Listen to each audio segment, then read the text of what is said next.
right, y'all. I am super excited today. You can see my shirt. We have a legendary hip hop duo in the studio. They started in 1994 with their debut album, Southern Playlistic Cadillac Music. Hey, nerd. Hey, what are you talking about, dude? This isn't OutKast band. This is OutKast Genetics. You for real? That's next week, dude. What the fuck are you talking about? What is he getting upset about? What the hell? What the fuck is it? Fine, I'll just read what Paranoid wrote then. Okay. He is a gromie in the community. He is a breeder in the community. He's broken 5 cannabis records and 17 hymens. OutKast Genetics, welcome to the show. Oh, man. Yeah, we're going to put him through the ringer today, man. OutKast, thanks for coming to hang out with us, dude. Anytime. I appreciate you guys having me on. Absolutely, man. I know we've all gotten the chance to talk a bunch over on Discord, and that is one of the things I really appreciate about you is you are very community driven. You're in there with the guys, you're talking to them, and you're always in there. There's always somebody talking over in the Discord, or you're jumping over in our Discord crafting. So I want to say thank you for being one of the breeders of the people, right? You're coming and hanging out with everybody. So no worries. Yeah, it's all about the people. That's what it's all about. Well, what do y'all got going on this weekend? Start with you, OutKast. You got anything fun going on? Nothing majorly fun. Just been working on a bunch of plants and a few other things in the background, trying to keep things on the down low and till things get good, and then we'll roll it out. But really nothing, just plant work, and I've been doing some home construction. That's about it. How has that been going? I know that's been hearing you going on about that. That has been quite the fucking project, dude. I'm bitching about the heat. Yeah, I bet. It's been good. Brutal. Yeah, it's brutal. I can tell you right now, it's the first time in a while that I've had the farmer's tan. My wife kind of commented on it about me looking a little darker than I normally do. But yeah, it's a change in careers for sure. Yeah. What about you, Paranoid? What do you got going on this weekend, man? Well, yesterday after work, I went to a cave down the road from my house.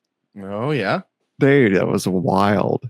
No kidding. Well, tell us about it. Yeah, so my buddy told me that there's a cave down the street because I see bats in my front yard at nighttime. So I'm like, there's got to be something nearby. So it's down in the hollow. So like you have to holler down in holler. Sorry. I was trying to say it for people that don't understand Southern. If they don't understand it, they're technically, it's holler. So, but what's cool is this cave's been there for, obviously a long ass time.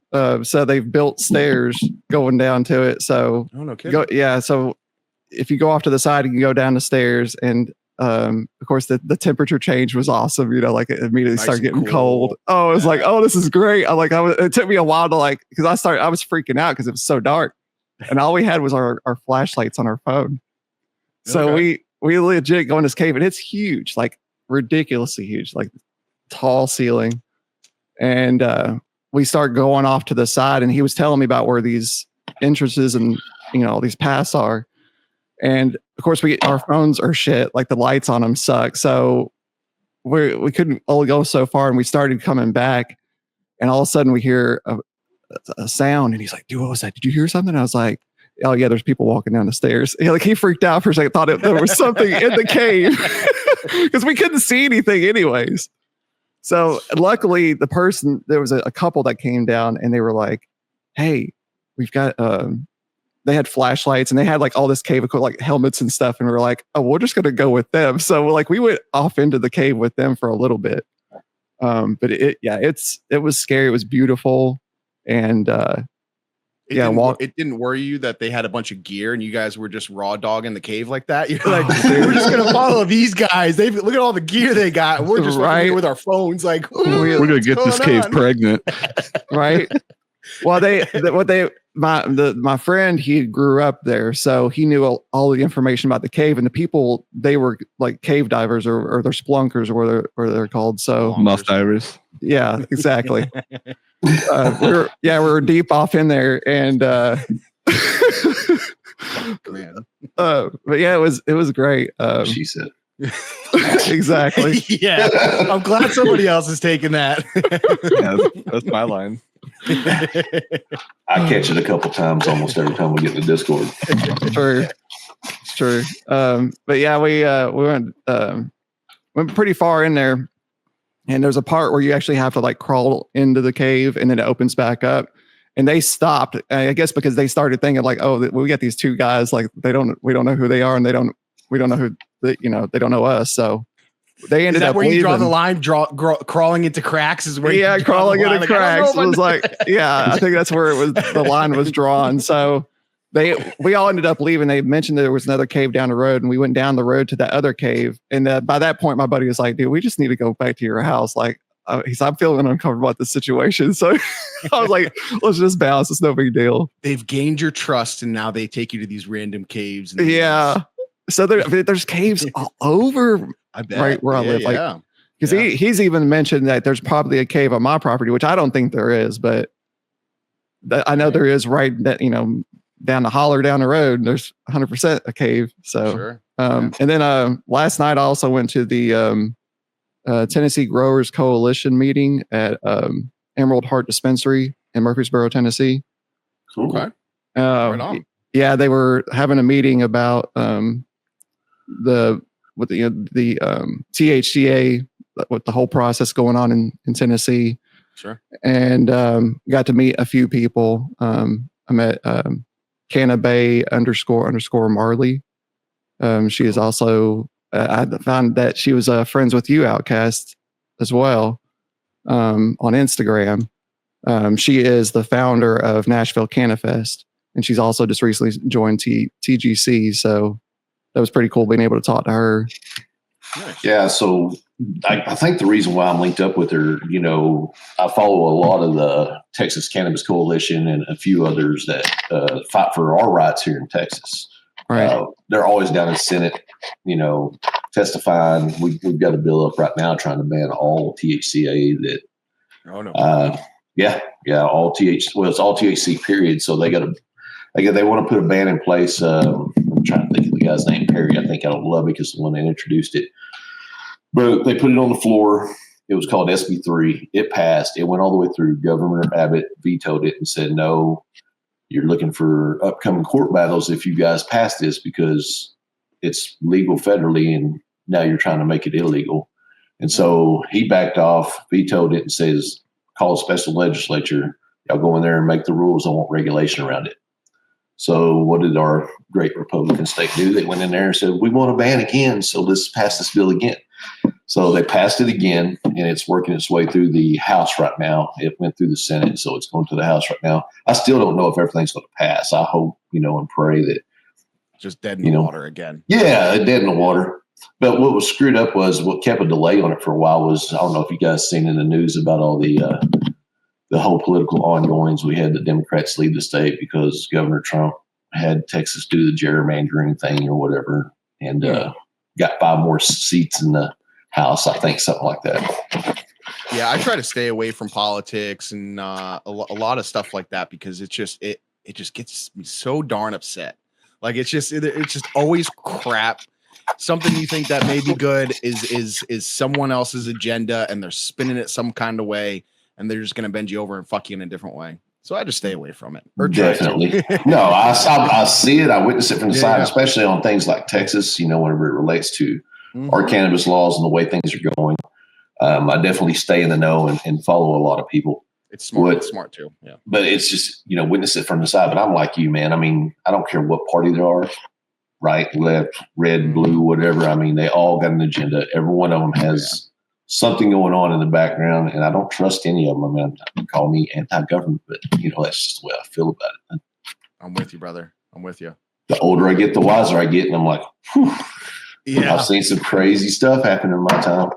I'm just ready to slink off into the woods and do my own thing and not fucking worry about any of it. The world just crashes around me, and I'll be out in my little cabin, my own business. You got the beard for it. Well, for real. In a little pipe. Yeah. You need the green hoodie and the aviators. I got your mandolin. I'll bring it here soon so you can have that to play with too. We are definitely going to get into talking about that, man. I am excited, but it sounds like you had a good time last night, and that's the same folks that you did your little painting that you've got over there, right? That's yes. Very matter nice, of fact. man. Yeah. A little weed sloth, sativa. Yeah, sloth, it's sativa sloth. Yeah. I painted this at a paint night at the same place, Emerald Heart Dispensary in Murfreesboro. That's cool. Yeah, Claudia Caldorla. I always mispronounce her last name, but sounds like a cool spot, man. Yeah, it's a really neat spot. Yeah, I do like it. They actually had like a little nice setup in the back. They had like finger foods and all that, so that was nice. And I went with Mushroom Magicians. Very nice. Yeah, so that's pretty dope. Oh yeah, I'm excited to meet him. I'm hopefully because we're coming up. We got some more stuff to talk about. You and I are gonna be hanging out very soon. But I'm excited to meet. I really want to meet that guy. He's doing a lot of cool things. So big shout out to him for sure. Yeah, for sure. Mushroom Magicians on Instagram. Yep. And he's over in our Discord as well. I think he's in a few of the Discords. But, he is. Yeah. Yep. Hell yeah. Mr. Nerd, the fuck you doing? Our friends just bought a house, so we're going to a house. When I was 10 years old, my mate Bobby said to his mum, need to get a new computer so we can get into hacking. And I'm glad he did, because we just hacked his shit all the way from Australia, boys. What's going on? This is Nettie. I just want to say a big shout out to my brother OutKast. Mate, you're putting in that work and it definitely fucking shows. I've grown hundreds of autoflowers over the years, and mate, yours definitely stand out. One of the most underrated autoflower breeders in this game. OutKast #1, motherfucker. Party. Okay. Nice. It's pretty fun. I'm going to make cannoli dip. Cannoli dip? Yeah. Really? It's going to be banging. Okay. What's that consist of? So it's like ricotta and cream cheese and powdered sugar and the best. Chocolate chips. So it's like the inside of a cannoli, and then you just bring pita chips instead of the shells. Okay. Wow, that's interesting. So it's like chips and dip kind of thing. I am a cannoli whore. If you bring over cannoli, guaranteed to get me like, hey man, you come over and do some work in my house. You got cannolis? It's kind of like a pizza thing, for me, right? I get pizza, beer, whatever. I'm not drinking, but you can entice me with some cannolis for sure. Yeah, I brought cannolis over to his house, and he was like, "Nerd, I thought we were just friends." I'm married. Oh, that's too funny. Cannolis aren't really a thing around here. No, I mean, I don't see them a lot. We more of a Northeast, East Coast. Yeah, it's a northeastern thing. Yeah. Is it more like tres leches down there? Yeah, you can say tres leches, dulces de leches, and donuts. Fair enough. Cinnamon rolls. That's cool. Yeah, I this weekend it's a little bit of a busy one. My daughter goes down to Tennessee for vacation during the summer to hang out with some family, and she came back up yesterday. Last night was the first night she stayed. She stayed here in the house, so we're getting back into the shit. We're fucking parents. We got a kid to take care of. Fuck. Damn. So we had our little summer vacation, and but now it's cool. Every time the family comes up, it's family that we were really, really close to. They're not blood related, but I don't think that fucking matters, right? No. Your family is who you pick. Your family is who you keep around you, and they're just people that are very near and dear to us, and they come up and they spend time with us, and it's great. So we're going to be, just kind of hanging around. We're going to do a little cookout here tonight. And so that's what I'm getting into. Yeah. Nice. Yeah, we'll have to get the kids together, because my boy is still asking to go to your house like every 3 to 4 days. It's so awesome. We've gotten our kids together, and when Maisie was in the hospital, he was sending a video, of his son, wishing her well and this and that. And we always kind of trade back and forth, different things. And so we definitely have to get them together. So got to get you out here. The crotch goblins. The crotch goblins, yeah. Or as I think Flam would say, our F1s. So Yeah. we'll get our F1s together at some point. Yeah, me and my wife was talking about that the other day, how the terminology I used in my 20s is way different from what I use now. Yeah. So kids to me were fuck trophies. Oh, good Lord. That's a good one too. That's too funny. But Paranoid, I do want to talk about your mandolin, man. So yes. Tell me about it, dude. Tell me what you got. How's that been going? You been playing on the new one, or? Yes, I've been playing on the new one. It is a Kentucky Mandolin KM-630. Okay. I did buy it used on Facebook Marketplace. Yeah. And I did reach out to you beforehand just to make sure that. Yeah, I was looking around at that. Yeah. I love it, man. Those are my favorite style mandolins. I've always wanted one.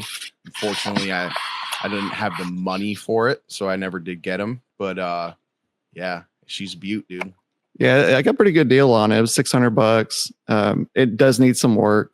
It needs a little bit of refinishing on the neck, but other than that, So here's the thing: is you'll find that some folks will sand the back of those necks, and if you just get a very fine, kind of work your way and take all that finish off the back and sand it down very, very fine, your thumb's gonna end up moving on it a lot quicker than having, say, if your hand starts getting sweaty on those, like really, it starts getting tacky almost, and your fingers will feel like they want to stick.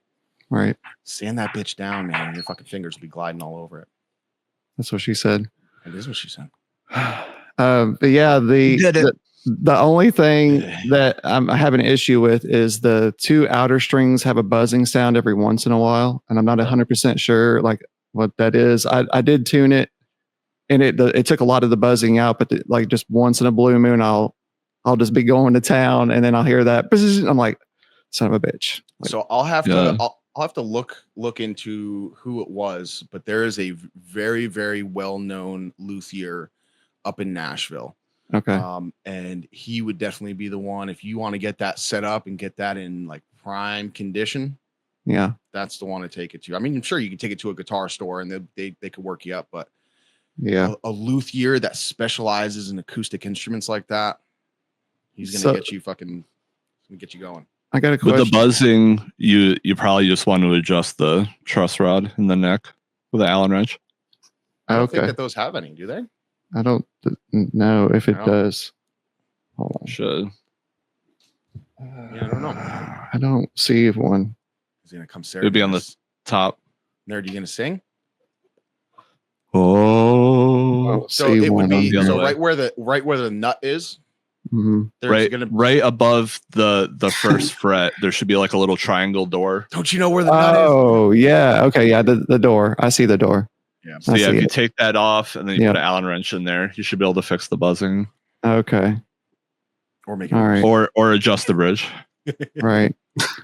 Well, see, I've been collecting instruments. I didn't mention guitar repair with NerdGrows. Right. I didn't mention this, but I got another guitar too. Oh shit. Yes, and it is one that if I were to refinish it, it would be worth a lot of freaking money. It's a really, really nice Gibson acoustic guitar. I can pull it out if you want me to. Oh no shit. Yeah, hang on just a second. All right.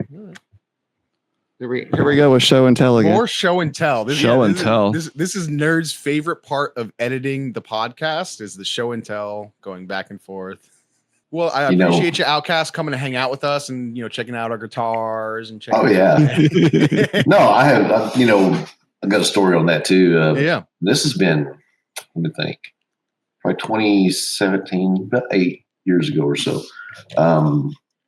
My daughter got a bass. She got interested in playing bass, and she got an electric bass from a friend of mine that basically gave it to her. It was one, he was in an old punk band, and it was trashed out and spray painted. It had a handprint stuff all over it. I took and refinished that though. It was an Ibanez. I can't remember which one it was, but anyway, I went ahead and took it and refinished it because it's got a little bit of woodworking background. So I was able to get everything looked glorious on it. I'll have to send you guys some pics so you can see That's it. Awesome. That's cool. So this is the guitar. It's a Gibson. It was actually built in Kalamazoo, Michigan. It's right before they stopped building them there, and they moved it down here to Nashville, Tennessee. Mhm. So it's we're kind of guessing it was like the 70s or maybe early 80s. Okay. But there is some wear and tear on it because it's been played quite a bit. When I got it, the strings were loosened up, so I went ahead and tightened up and tuned it, and it sounds freaking amazing. So I'm pretty excited about this. I got a really good deal on it. It looks badass, dude. Those are nice guitars. They say that I could spend about $1,200 to get it redone, and then it's worth like $3,600, I think. But I don't know if I want to because I kind of like the way it looks and then the way it sounds. And yeah, man, just get it playable, and then jam out. Right. So it'd be a nice that'll be a nice guitar that if you fix that up and you have it, it'll last you a long time. 100%. Yeah, it's a good looking guitar, dude. Yeah, thank you. It's beautiful. I like the big squares on it. Oh yeah. The little the on the frets and all that. Yeah, on the frets. Yeah, fret markers. Yeah, they're beautiful. Yeah. So I haven't played a stringed instrument in probably 6 months, and then I played a little bit of bass for you guys, and I sent the sounds over. Yeah. I had blisters on my ring and pinky finger after that. I still have them right now. So I've lost all of my callousing and everything. Yeah, my fingers have been extremely sore playing this mandolin because it's so much harder because you're pushing 2 strings down instead of 1. And those strings are tight. They are tough to push down for sure. Yeah. Because I'm grateful you'd sent me that link about the chop chords and all that. Mm-hmm. And so I've been trying to I've memorized how to get my hand into that position pretty quick. But it's the chop chords. It hurts after a while because you're sitting there. Ding, ding, ding, ding, it's getting that muscle memory. Eventually, you're going to get those really thick calluses, man, that you're not going to even notice it, man. Bro, I'm noticing it at work right now. My fingers hurt so bad at work. I'm definitely feeling it, like the tips of my fingers. You'll get it. Oh yeah, for sure.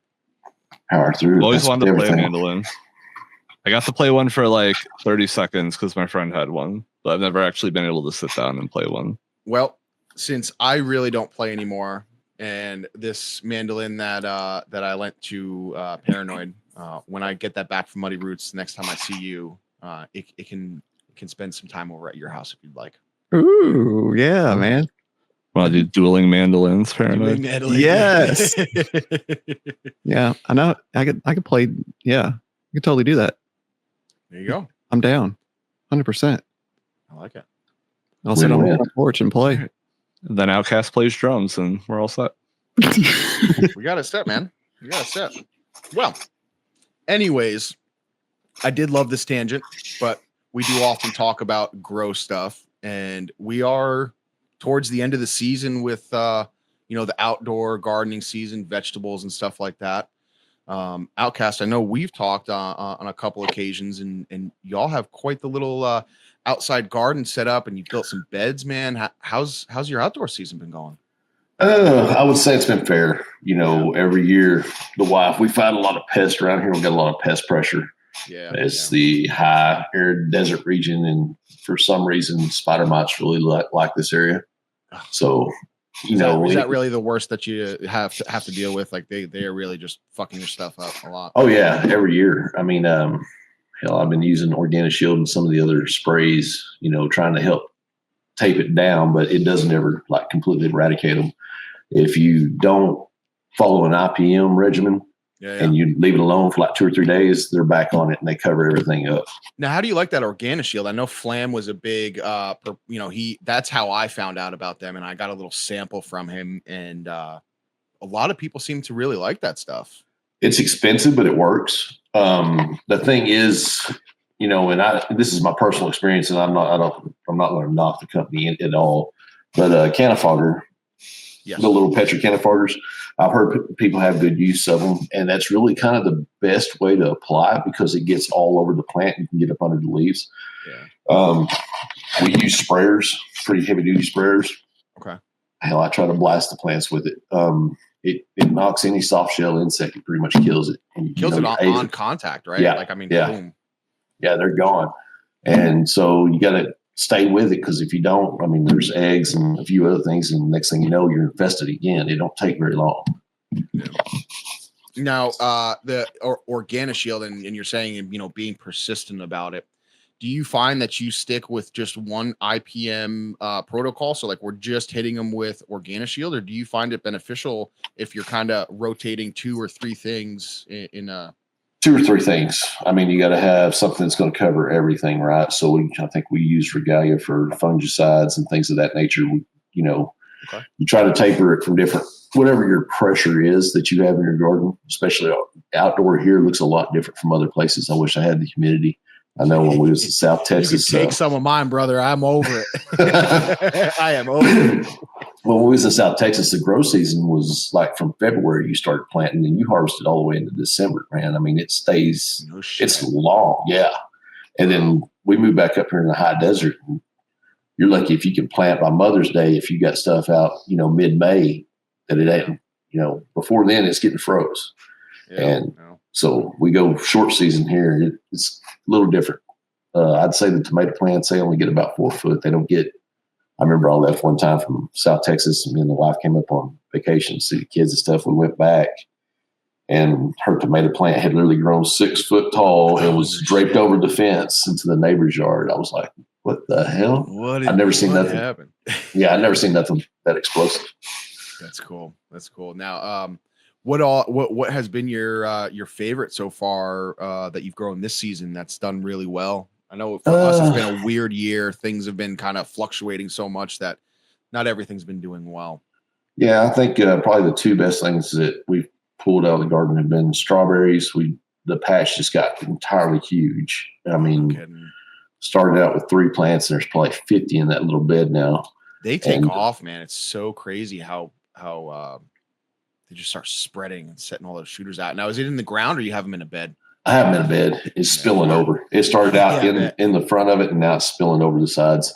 But the other thing we've kind of managed to get quite a bit of harvest on was cucumbers this year. She did a lot of picklers and a few others, but we trellised everything. So they branch. There's a big old arching trellis over that bed. Yeah, so they go on an arch. Now did you build those beds? Cause I've seen them in some of your videos, we've been doing, talking and stuff. And I really like your setup, man. Yeah. It's like I said, around the side of the house. It ain't completed yet, but yeah, it's all hand built. I mean, built all of it, built pergola and all that stuff. So for years was running 50% shade cloth, and I got tired of the stretching of the tarp, and the winds would get around here. You pull those grommets out like nothing. So you're buying all those little repair clips, and just got old. And I was like, just get a structure up. We put it's a 40, I think it's 40 foot by 12 foot pergola. Oh shit. Okay. Built on the side. Yeah. Hell yeah. Oh yeah. It's awesome. Mr. Nerd, how's your outside garden going, man? It's like winding down. So like I harvested tobacco, I harvested the garlic. So all I grew this year was tobacco, garlic, and peppers. So I already harvested the garlic and the tobacco, and then I harvested a little bit of peppers this week. I had a couple that were done, and then I have a bunch more that are going to finish like this week or week after. Now, what peppers did you grow? Because my peppers seem like they started super late this year. It was weird. Yeah, mine sucked. They're everyone I've talked to that like grows peppers around me too, they say like most of theirs were stunted this year as well. So I bought the bikinos from Corey. Okay. And then I also bought his seedling mix, which came with I think red peppers and jalapenos. Yeah. Yeah, so his early jalapenos did awesome for me, man. Like those are the one things that took off. Yeah, those are smallest for me. Are they? But it looks like I'm gonna get a couple. Okay. So how big are they normally? Like a couple inches long, or? So the ones that I got this year, yeah, I mean they're probably I would say a lot of them are like that, but some of them are like that, and some of them got like pretty girthy, yeah, pretty wide. I may have to say, but yeah, I've only been gardening for a very short time, and I've never really been consistent on things. I'm always changing things up, so I can never say, okay, this is the reason why, or, I've never run the same seeds. I'm going to try to stay with Corey, Focus Seed. I'm going to stay with his gear so that I can learn that it's meant for our area and kind of be able to tune things in and really get some knowledge instead of just kind of just throwing everything to the wind and see what happens, Man, I always say that, and I try to tell people that whenever I talk to them about, gardening or growing or whatever it may be. If you can find somebody local, stay with them. Yeah. If those people are testing their plants outdoors and they're tuned to that environment, that's the guy you need to go get your gear from. Absolutely. They're putting in the work. Yeah. Mr. Paranoid, I know you came up here and took some clones or some plants of mine down yonder. How them tomato plants been doing for you? Tomato plants are still doing good. I don't really know what to do with them at this point because I was planning on throwing them outside and Badger's like, there's not enough light, dude. They're not gonna finish outside. I'm like, oh yeah. So I'm debating on getting a tent. I don't know. I'm still in the debating part of that right now because of the, spending money and then also trying to build a room at the same time. Like I don't want to sit here and spend too much money when I don't need to. And so I'm trying to figure that out at the moment. I've been looking at the new tents. They have AC Infinity has like a new 5x5 tent and it has a bigger window on it, which I thought was really interesting. I don't know if y'all have noticed that. The viewing window on the front door.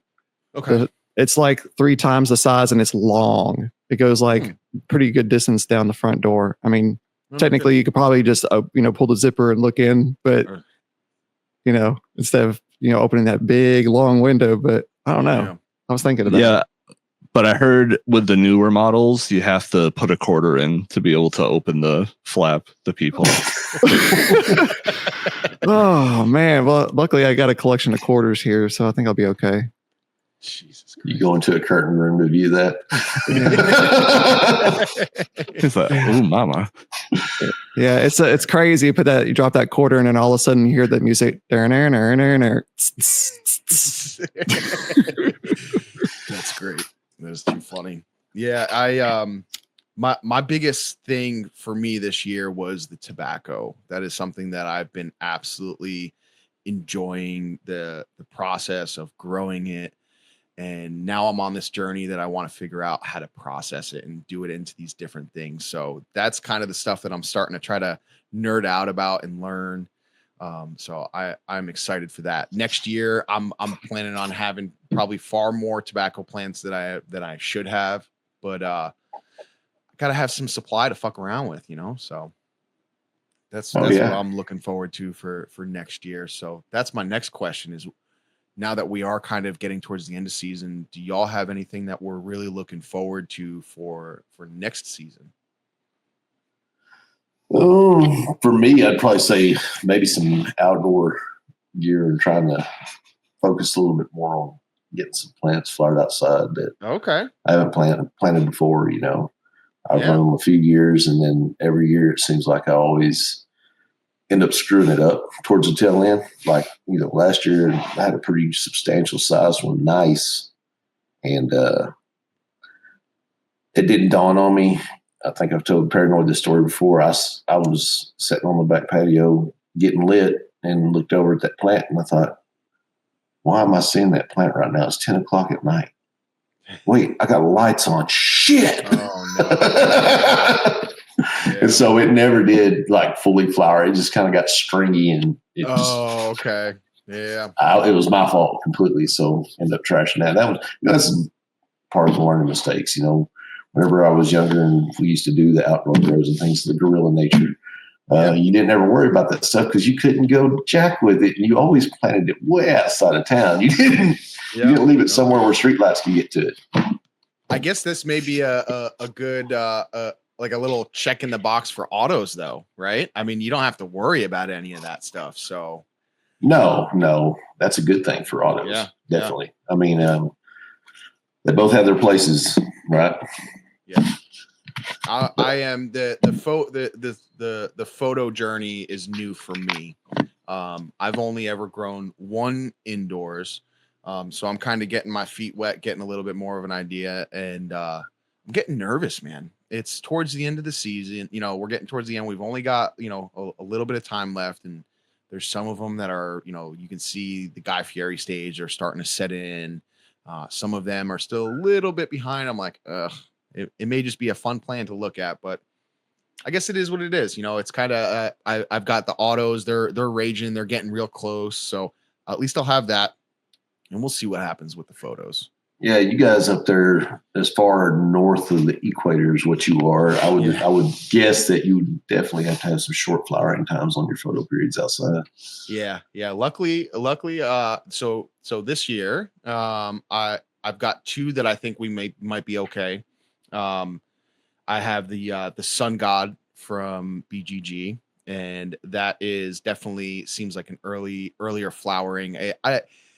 His poor plants, I beat the hell out of that one. So I started them way too early, and then they went outside, and I didn't realize, I guess, when I was putting them out and how our light cycle was, because it ended up going into flower very early on. Yeah. So it started getting all big and bushy, and it was beautiful, and then all of a sudden started looking funky, and I'm like, what the fuck's going on? And I had said, I was posting over on BGG's Discord, and then I messaged him. I was like, fuck, man, she's in re-veg. He's like, well, yeah, I could have told you that. Like, you put her out there too early. And I was like, well, I don't know what the fuck I'm doing, man. So it's been an awesome learning experience for sure. So I've got that one, and then I've got a Zaribo Turbo or something. I don't really know what the name of it is, but it's from Hummingbird Hills. And that seems like it is it's one of those fast flowering, if you will. I think it's an F1 cross of like a photo period to auto flower. So it seems like it's going pretty quick. So nice. Yeah, I'm excited for it. Yeah, whenever you do the photo to auto cross, you will get some turbo flower traits. Yeah. In some of the plants, and some of them will do it faster than others. I mean, just depends. Your F2, your F3s, you will find that. Nerd, how about you? Probably the same as you. It's more tobacco. But so the problem I have is, like, I have enough room in my backyard for, I don't know, maybe like 6 to 8 raised beds. If I put them up against the fence. But like, I work 3 jobs and I can barely keep the lawn mowed. So like half the shit I plant gets fucked up anyways. You just need automation. You need to clear out most of your lawn and make your lawn a garden. And then you don't have to worry about it, right? Then you don't have to feel bad, like, fuck, man, my lawn's not cut. Well, I don't have a lawn to cut, right? Like, it's all garden. Yeah, so that's obviously my that would be my prime strategy if it wasn't for the the pool and the trampoline and the swing set and all the little kid stuff. Yeah, you gotta have area for a kid to run around in or whatever. Yeah. Ugh. But hopefully he'll move out and get a job soon. He's almost 6, so he's getting close. Yeah, I only grew 1 tobacco plant, so I was really all or nothing on that. But so I'd like to grow a couple more. How is that going? How you've got that hanging up in your little Martha tent, right? So I have a few of them hanging off of the garage door spring, not the spring itself, but the rack. Sure. And then I have a whole full Martha tent of leaves. So I think it's about 40 leaves total. Fuck yeah. So I think I have 10 bundles of 4 leaves each. So let me ask you guys, because I've never grown the tobacco before. When you guys harvest that stuff, do you just harvest the leaves as they come, or is it all at one time? What's that look like? Because I mean, I'm sure the younger growth is up at the top. Corey was saying that there's like 2 strategies for that, where you can harvest the whole thing, or you start at the bottom and harvest them as they're ripe. Can't remember the exact reason why, but there's. So from my understanding is the I think it's variety and stuff depending on how you want to do it. But from my understanding, the lower part of the plant progresses quicker than the upper part of the plant, right? So you'll notice that the other ones are starting to get you're looking at certain things, right? It's really like the leaf and what it's looking like, and that's kind of how you decide when you're going to start harvesting it. So yeah, it's pretty interesting. You know, there's so much that I'm still ignorant about. There's so much in the tobacco world. It's absolutely crazy. You know, there's the different grading in it, depending on, you know, the nicotine levels are higher in the, you know, the more upper part of the plants. They don't quite cure as well. So, I mean, there's so much stuff into it. So A lot of science. a lot of botany. science. Yeah. And it's crazy. It's absolutely crazy, man. And, you know, it's cool. I've been going and watching some videos and you know, kind of like early cultivation, and it's just it's one of those awesome plants. And, Yeah, but that plant's been around for hundreds of years, and people have been cultivating it a long time. From my understanding, tobacco is really kind of native to the Americas, so South America and stuff like that, and that's kind of, I guess, where it originally was kind of seen and found, really. But I'm sure Native Americans were growing it up here, you know, early on. But yeah, it's really cool how it's just progressed. And of course, you know, man getting its hands on it, you know, it's not what it was all these years ago, and it's kind of evolved. And, you know, I'm sure breeding has stuff to do with it. But yeah. I'm excited to dive down this hole and learn about tobacco. Got to make I was saying I want to get one of the, what do you call it? The ornamental ones. Because the flowers on my plant, like, it sucks that you have to top them because they were like beautiful and they smelled great. They smelled like sweet, fruity kind of. Yeah. It's so. Like, I would love to have that as like a house plant. Right. Yeah. I mean, and it's nice that you know, it's I don't think it's illegal in any states. I think it kind of what gets down to it. The gray areas is once you start processing it and stuff like that, and you just can't sell it. But for home grow, I think pretty much any state you live in, you can just grow it in your yard. Shit, I bet we're probably got it banned here. Yeah, right. We'll get some seeds down to you, man. We're gonna get you growing that too. That'd be awesome. Texas desert tobacco. Right. So Paranormal, what are you doing this next year? You going to go with like a 15-row garden, or? So I would like to get a hoop house, and my dad and I are going to build a DIY greenhouse. So I plan on trying to do both of those. I too, like Nerd, I get busy with work and then traveling. So cutting the grass is extremely hard for me, and it gets a bit ridiculous out there. And I do fall behind on some of the outdoor plants because I had tomatoes in the past and they didn't do so well. So I'm going to try to get it to where it's a little bit better, because I do have water source out there in the front yard, which is super nice, super convenient. And if I could hook up, you know, some type of I don't know, like not a sprinkler system, but you know what I'm saying? Some automation, a drip system. Yeah, some automation. Yes, my apologies, some automation.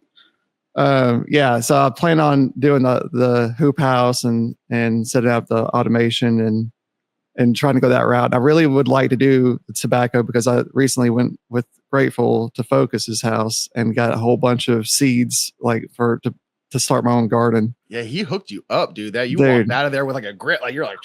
I know. I felt so bad. I was like, dude, this is so much. This is ridiculous. But it was awesome, because it's not just vegetables, it's wildflowers too. And I've been wanting to have like a wildflower area. Like I realized that before we had this whole cutting the lawn thing, there was pastures. And there was pastures everywhere, and there's pastures all over Tennessee. And of course that's gone because everybody cuts their grass. And so like, I would love to bring that back. Like I would love to have a bit of a pasture in my yard where we could frolic and play the mandolin. I am coming down to frolic with Paranoid. Yeah.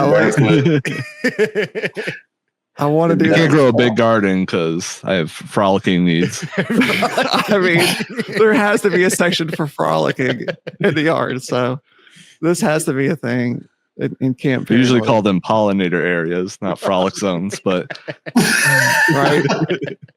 Well, my next door neighbor, they have a huge section where it's nothing but wildflowers. So there's bees, butterflies, everything. That's cool.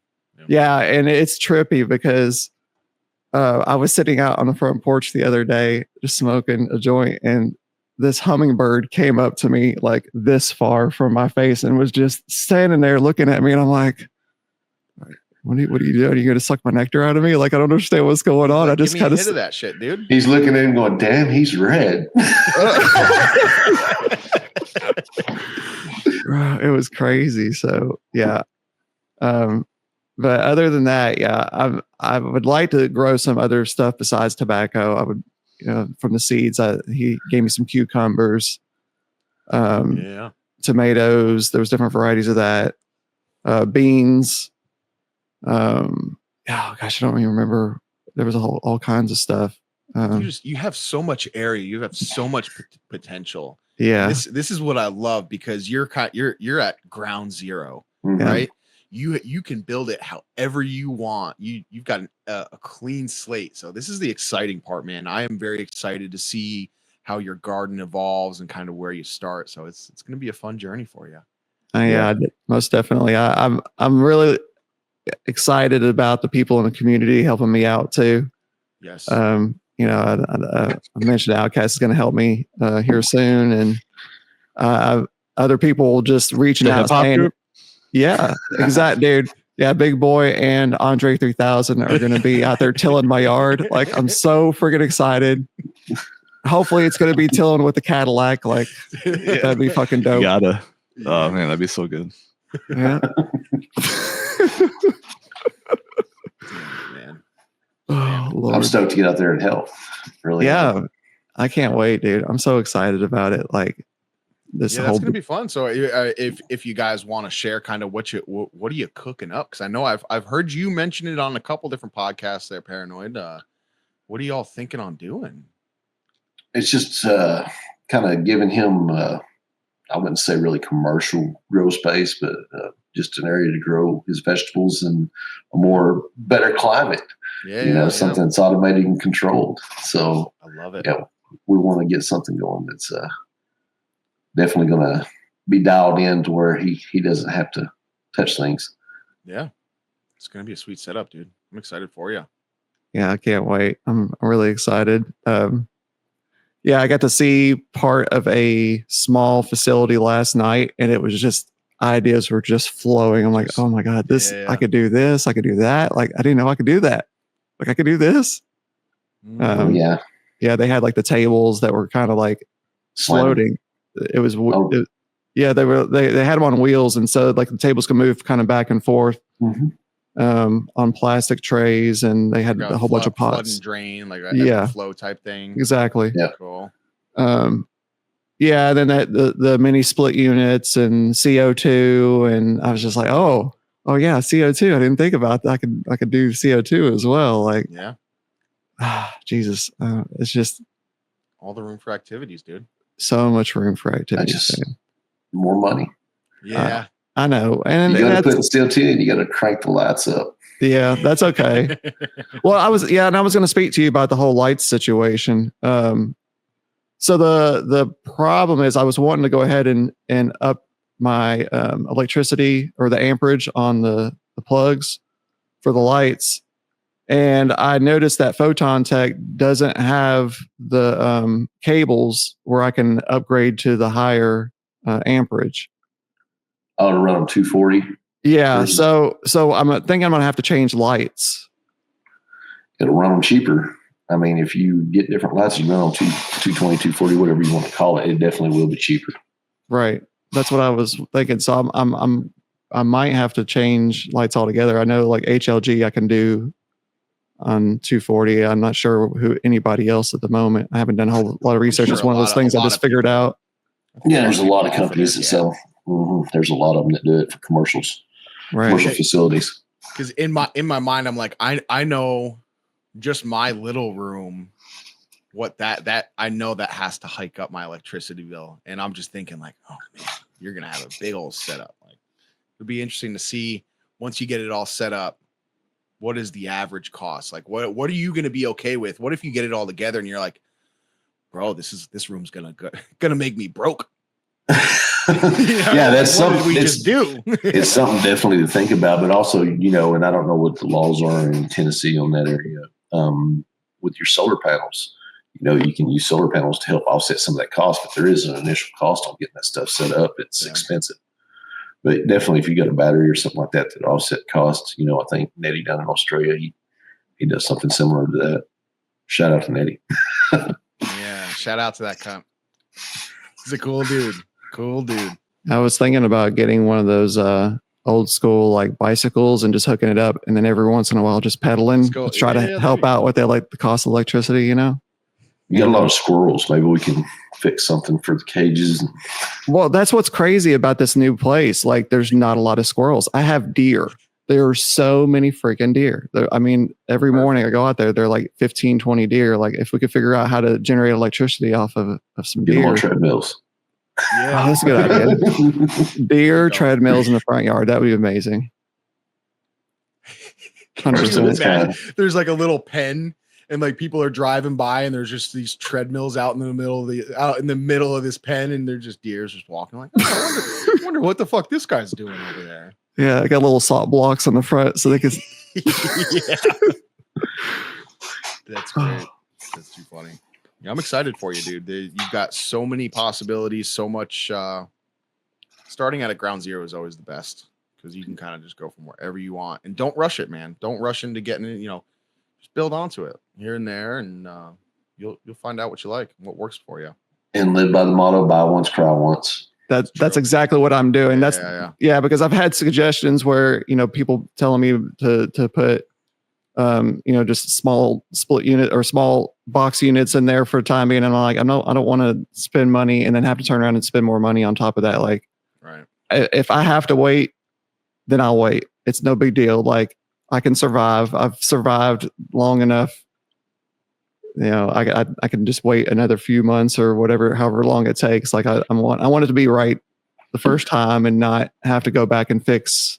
Yeah. We should have done this and we should have done that. Like, it's just a waste of time and waste of energy and waste of money.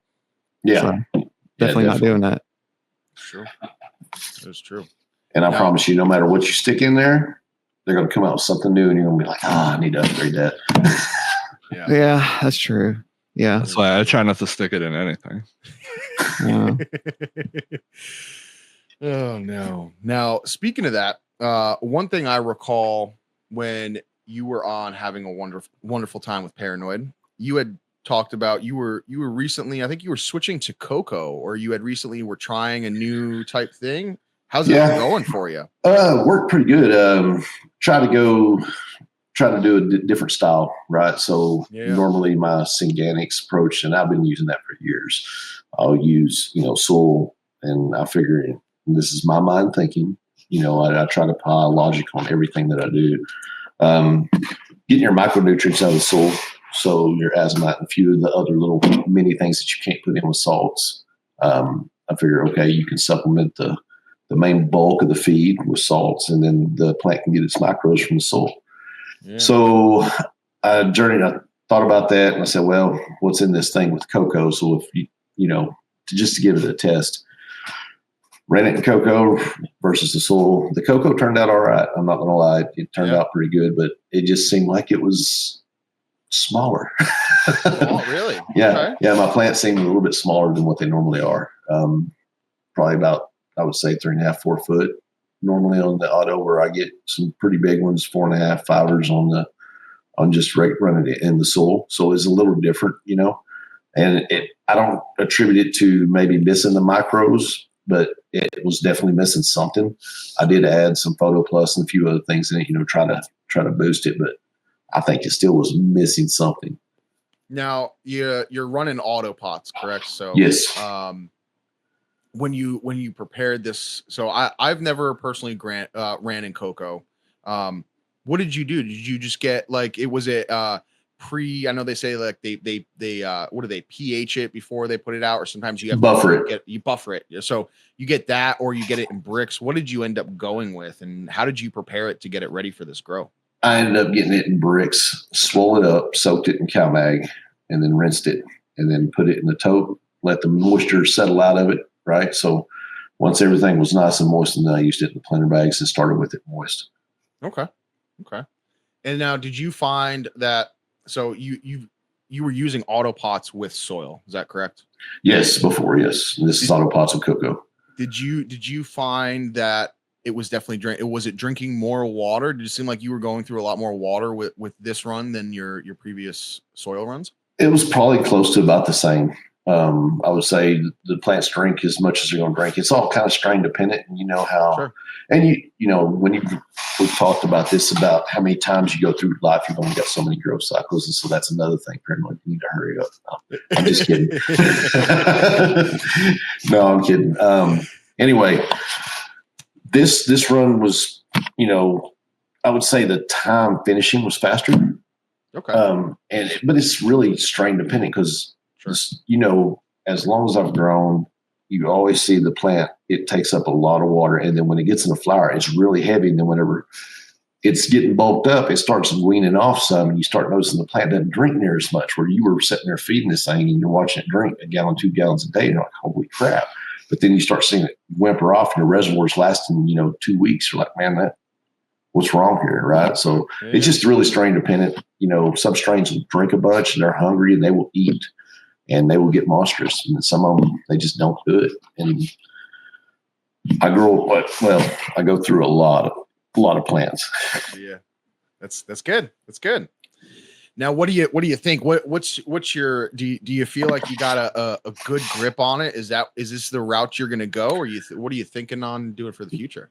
No, I use very varied styles, but it's going to be back to old tried and true, right? So the thing I'm doing different this next go around, you know, I just got it in. Well, I don't know if it's shipped in yet, but I got some Athena. So I'm going to try Athena versus some of the other salts I've used in the past. I've used, I've got Jack's. I've got, I can't remember the name of the kosher salts. Yeah, I've heard of those. Yeah. They're pretty good. I've used several different ones. And then, you know, I've even went in and amended my own soil and tried to go just strict whenever I've done full organic grows. You know, I've been down the organic road and used amended soil. I haven't been down the living soil beds. The living soil beds are actually out in the raised bed gardens on the side of the house.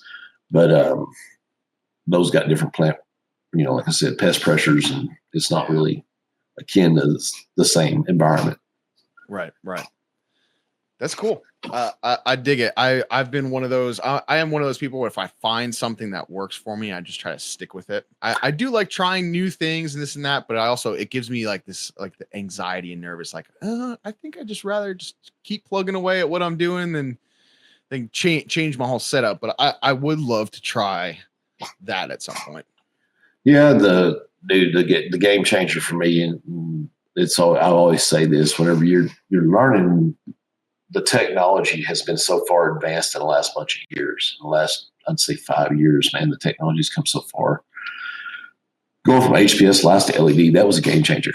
That was a big game changer. Yeah.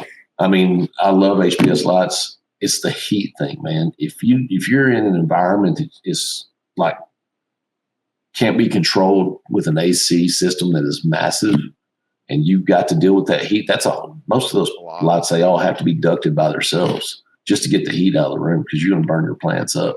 So the game itself, technology has advanced so fast and changed the way that we grow indoors that, you know, I think it's all for the better. LEDs are more efficient. We don't create as much heat.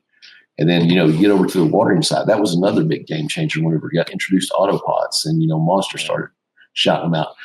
Man, I've never seen those things drink that much. I've been a blue mat guy for years because I grew some monster plants with blue mats, and I think blue mats are a great system.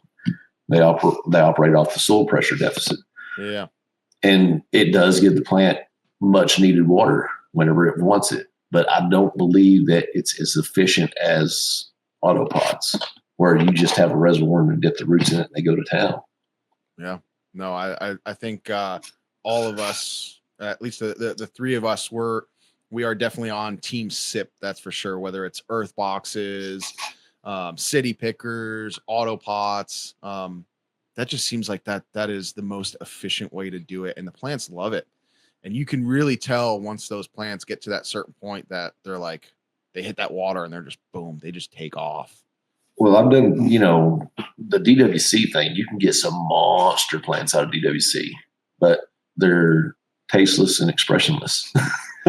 To me, they are. So I think the soil brings something to it, you know, and I haven't tried the cocoa flower. It's still on cure, but, you know, I'm sure It'll be okay. It's tried with salts, tried and true.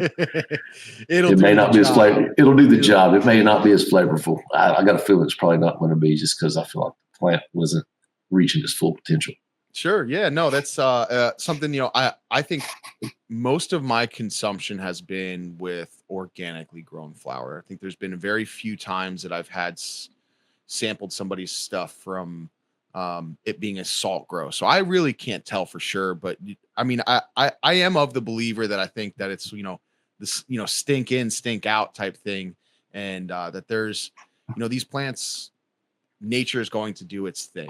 Sure. I mean, I don't have any some actual evidence to say this is what, but never had any complaints about, about any of the stuff I've grown or any of the stuff my friends have grown. It's always been great. But yeah, I can't say for certain that, Oh, I've tried all kinds. I mean, every time that I try somebody else's bud, it's fire, it's homegrown, it's fire. It ain't that absolutely crap. It's putting that love in, and that's what does it.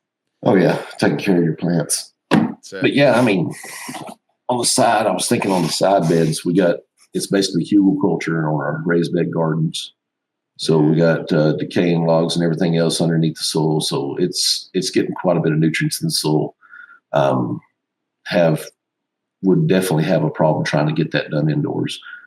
That would be awesome, doing a hugelkultur bed indoors. That would be really fucking cool. There you go, Paranoid. I'll come down and help you build that, man. I'll come drag some logs in. Yeah, I'm interested in trying just about anything at this point, just because of the whole clean slate deal going on.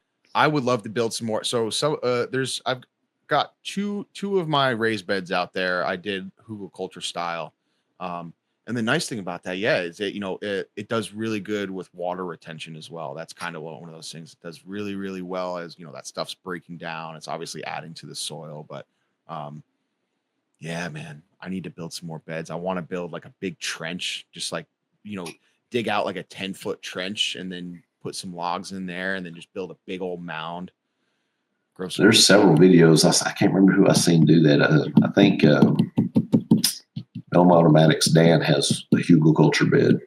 Okay. It's similar. He put out on YouTube a long time back, and I'm sure he still got it. But I'd be curious to see what it looks like now, how far it's shrunk down. Yeah, so that is one thing that I did find. So this is the second year for those particular beds. And from what I started, the soil level that I started with last year, it has sunk down significantly. So I've definitely got to add some more stuff in there. I don't know if I'm going to try to add a little bit more wood in there and then more soil on top. I'm not really sure, but it sank down a lot. Yeah, I recycle all my soil out there. So what you'll see year in, year out is that bed will drop. The first year it dropped probably 8 inches, man. It dropped a long ways. Yeah. And the next year, the following year, it dropped a little less and a little less. And so we're going on year 4, I think, right now with those beds. Oh, nice. And it's dropped every year. I have to add soil to it. Before we plant, I'll add some topsoil to it or add leftovers, whatever we've got recycled left. Now, with you running it this long, have you found that each year it's getting better? Because I know they say, one thing I've heard is they say the first year is second year it's kind of getting better, but you're really not tapping into the hugelkultur experience until 4 or 5 years later, really. When that starts establishing. Yeah, year 3, year 4, I would say, we rotate those crops in and out of different beds. But this year, you could see some massive growth quickly early on in the season. And I think it's because it has access to a whole lot more nutrients to the plant, and they're able to get what they want. Well, I imagine that the mycelium and stuff that's all within that wood, just eating up that wood, that's got to be helping out some stuff too. Oh yeah, it's all through that bed. I mean, grows out the side of it. I see it all over the place. Yeah, getting all these little mushrooms coming up. Yeah, it's healthy soil. Yeah, that's cool. Now, you said that you have done all different types of grow styles. What about your early? Bring us back to your earliest cultivation with either cannabis or kind of when you started going. How has that changed over the years? What did you start off doing? Man, back in the day, you're talking about way back in the 90s. Back in the day, whenever you got bag seed, man, that's where we started out at. Okay. Learning how to sex plants and things. This is way back in the day. Started out just, this arid region soil that we've got around here that's sandy, and the plants wouldn't get real great big in them. And then, I was telling you about gorilla growing earlier. There's several times that whenever I was younger that we'd plant out, you always have to go find water sources because up here, water source is hard to find. Oh, yeah. Yeah. And if you can find one, which most of our stuff was planted by creek beds, if you can find the creeks, if they got water running in them. Sure. Depending on that time of the year and everything, it may or may not be there. Yeah. Yeah. And so sometimes you're hauling water to your plants and use stuff like busted up baby diapers and things of that nature, for hydrogel. Okay. And mixing it with the soil. Creative, man. Yeah, you got to. That's going back early, but yeah, the soil really didn't. It was mainly just soil that was wherever we could find that was prolific, that we had some type of water sources around. Okay. And so it was a lot harder to do things back then. Yeah. Now, what were you sourcing back there that you recall for your nutrients? What were you using back then? Using whatever. Well, so I didn't see this till later on in life, but I wish I would have seen it back then. Throwing dead fish in the ground. Okay. I wish I'd have known about that, but we didn't use a whole lot of nutrients, man. I was young. I was maybe late teens, early 20s. And I got what I got. If there were some green, lush plants around in that area, then I knew the ground was good. So we were planting there. So they were going through real stress tests. They were sink or swim type situation. Well, most of it was probably, I figure all the seeds that we got from back then, all of it was bag seed, most of it. And that stuff's gorilla grows out in Mexico anyway. So sure. I got this stuff planted all over the hills and in the wild. That's awesome. Now, I know one thing that we've talked about and kind of, this is only just a couple days ago. We've been around the New Mexico area. So that is a part of the country that I love, the high desert and stuff like that. And you brought back some memories for me the other day, talking about Sadie's, the food there. The New Mexican cuisine is something special, man. Like you got the Tex-Mex and this and that, but in that area specifically, like Albuquerque, it's all over the place, but Santa Fe, Espanola. Awesome stuff, man. And I'll tell you, I did live out there for a while, and I love that culture and I love that area. It's such a pretty area. I lived out there quite a bit in my I'd say mid to late 20s. I probably spent about 5 years in Santa Fe, New Mexico.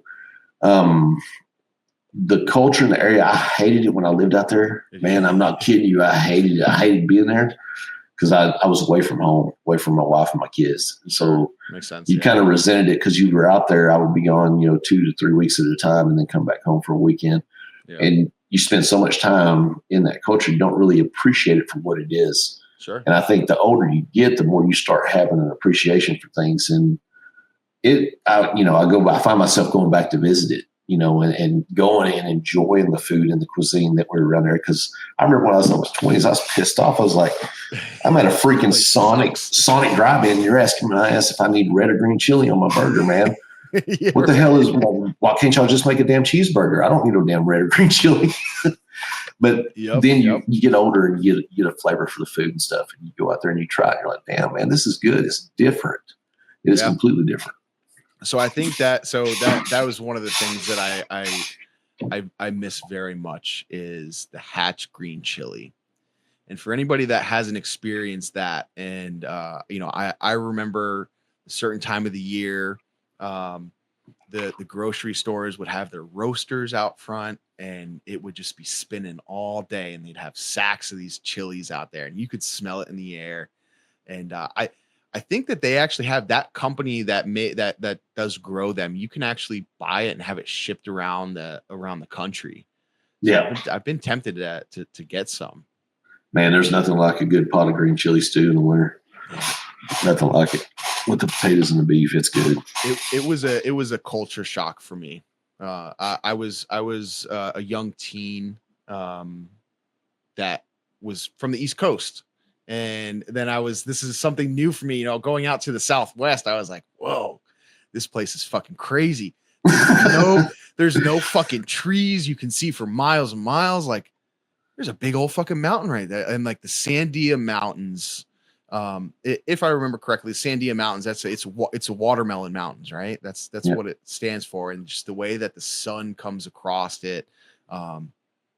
This Albuquerque, New Mexico is a special place for me. I have a lot of good memories, a lot of bad memories.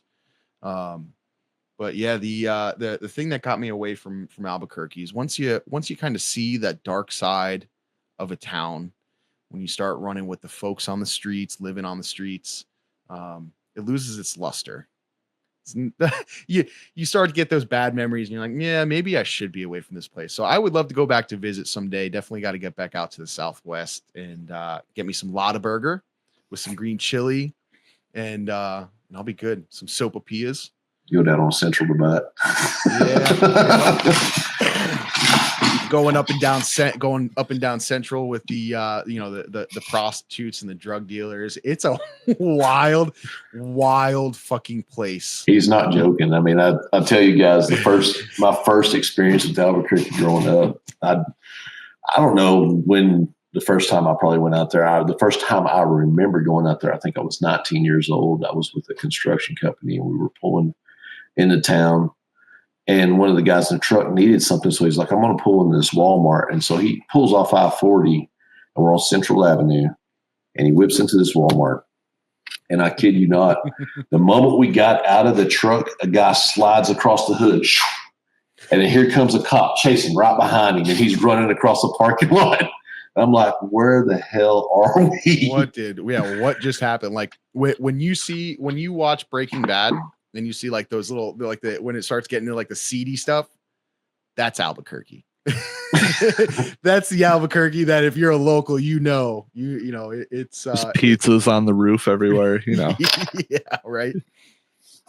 Such a good show, man. That was one that I watched a whole bunch of, later on. And, yeah, Albuquerque will always be a near and dear to my heart, but, yeah, it definitely brings up some other stuff as well. I did want to mention something. Last night we were in that group chat with crafting cannabis, and happy birthday, Rudy. Yeah, happy birthday! Shout out Rudy Rollister. Yeah, Rudy. I'd mentioned that I'd went to the cave, and OutKast, you'd said there was a cave out there in New Mexico that you wanted to talk to Grateful about. Oh, I'm trying to think where I was going with that conversation because there were several caves that you said there was one that Grateful would know for a fact because it was near that whole stomping grounds. Oh no, we were talking about cave diving and those people passing away, and I was mentioning Santa Rosa Blue Hole. You know where Santa Rosa Blue Hole is?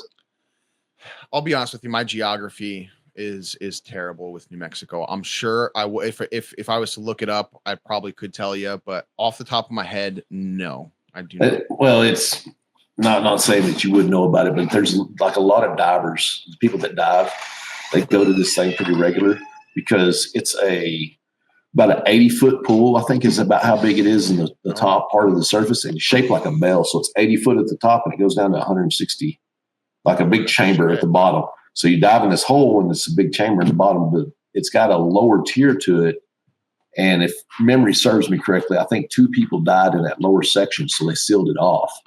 And so people can't go down there anymore. But yeah, there's people that go down and dive underwater into these caves. And to me, that is like insane. I mean, that's just, fuck that, man. That's a whole other set of nuts that I don't have. You're right. The elusive third nut. Yeah. Yeah, fuck all that, man. The idea of like, I don't know, maybe I would have fun, but like you're tied to this tank on your back or whatever, and like that's, if you don't have air, you're fucked and you get stuck down there. Like you're gonna have nightmares of that, like being stuck in a cave and you lose air. Like that's it. See you. Yeah, bye. You're done. And nobody's coming after you. Because I mean, you go crawling through all those rocks, and if you don't take like a string or something to find your way back out, you're done. Yeah. Fuck no. I mean, you're just in your own burial chamber underneath. So, I mean, yeah, it's just, I wouldn't want any part of that. But anyway, back to caves. So I used to live down in Central Texas in hill country, and there was a lot of caves down there. We had quite a few of them around our area that we've been to. Have you ever been to Carlsbad Cavern? I've been in the area. I don't think I ever actually went to the caverns. Okay. Yeah. So see, that's a New Mexico cave. I know he'd know. That I do know. That I do know. Yeah, you know, I spent most of my time Albuquerque. I had a lot of friends that were that lived out by the Zia Pueblo. So like that area, we would go visit up there to the pueblos up there, the reservations. So that was kind of I really stayed in the center, you know, in that part of the state. Central. Yeah. But it's a beautiful part, and the other you know, going up into Colorado, just right over the border, like up into those mountain towns. I love the mountains. It's a really, and it's just a little bit. It's a little bit different than the mountains that we get out here, right?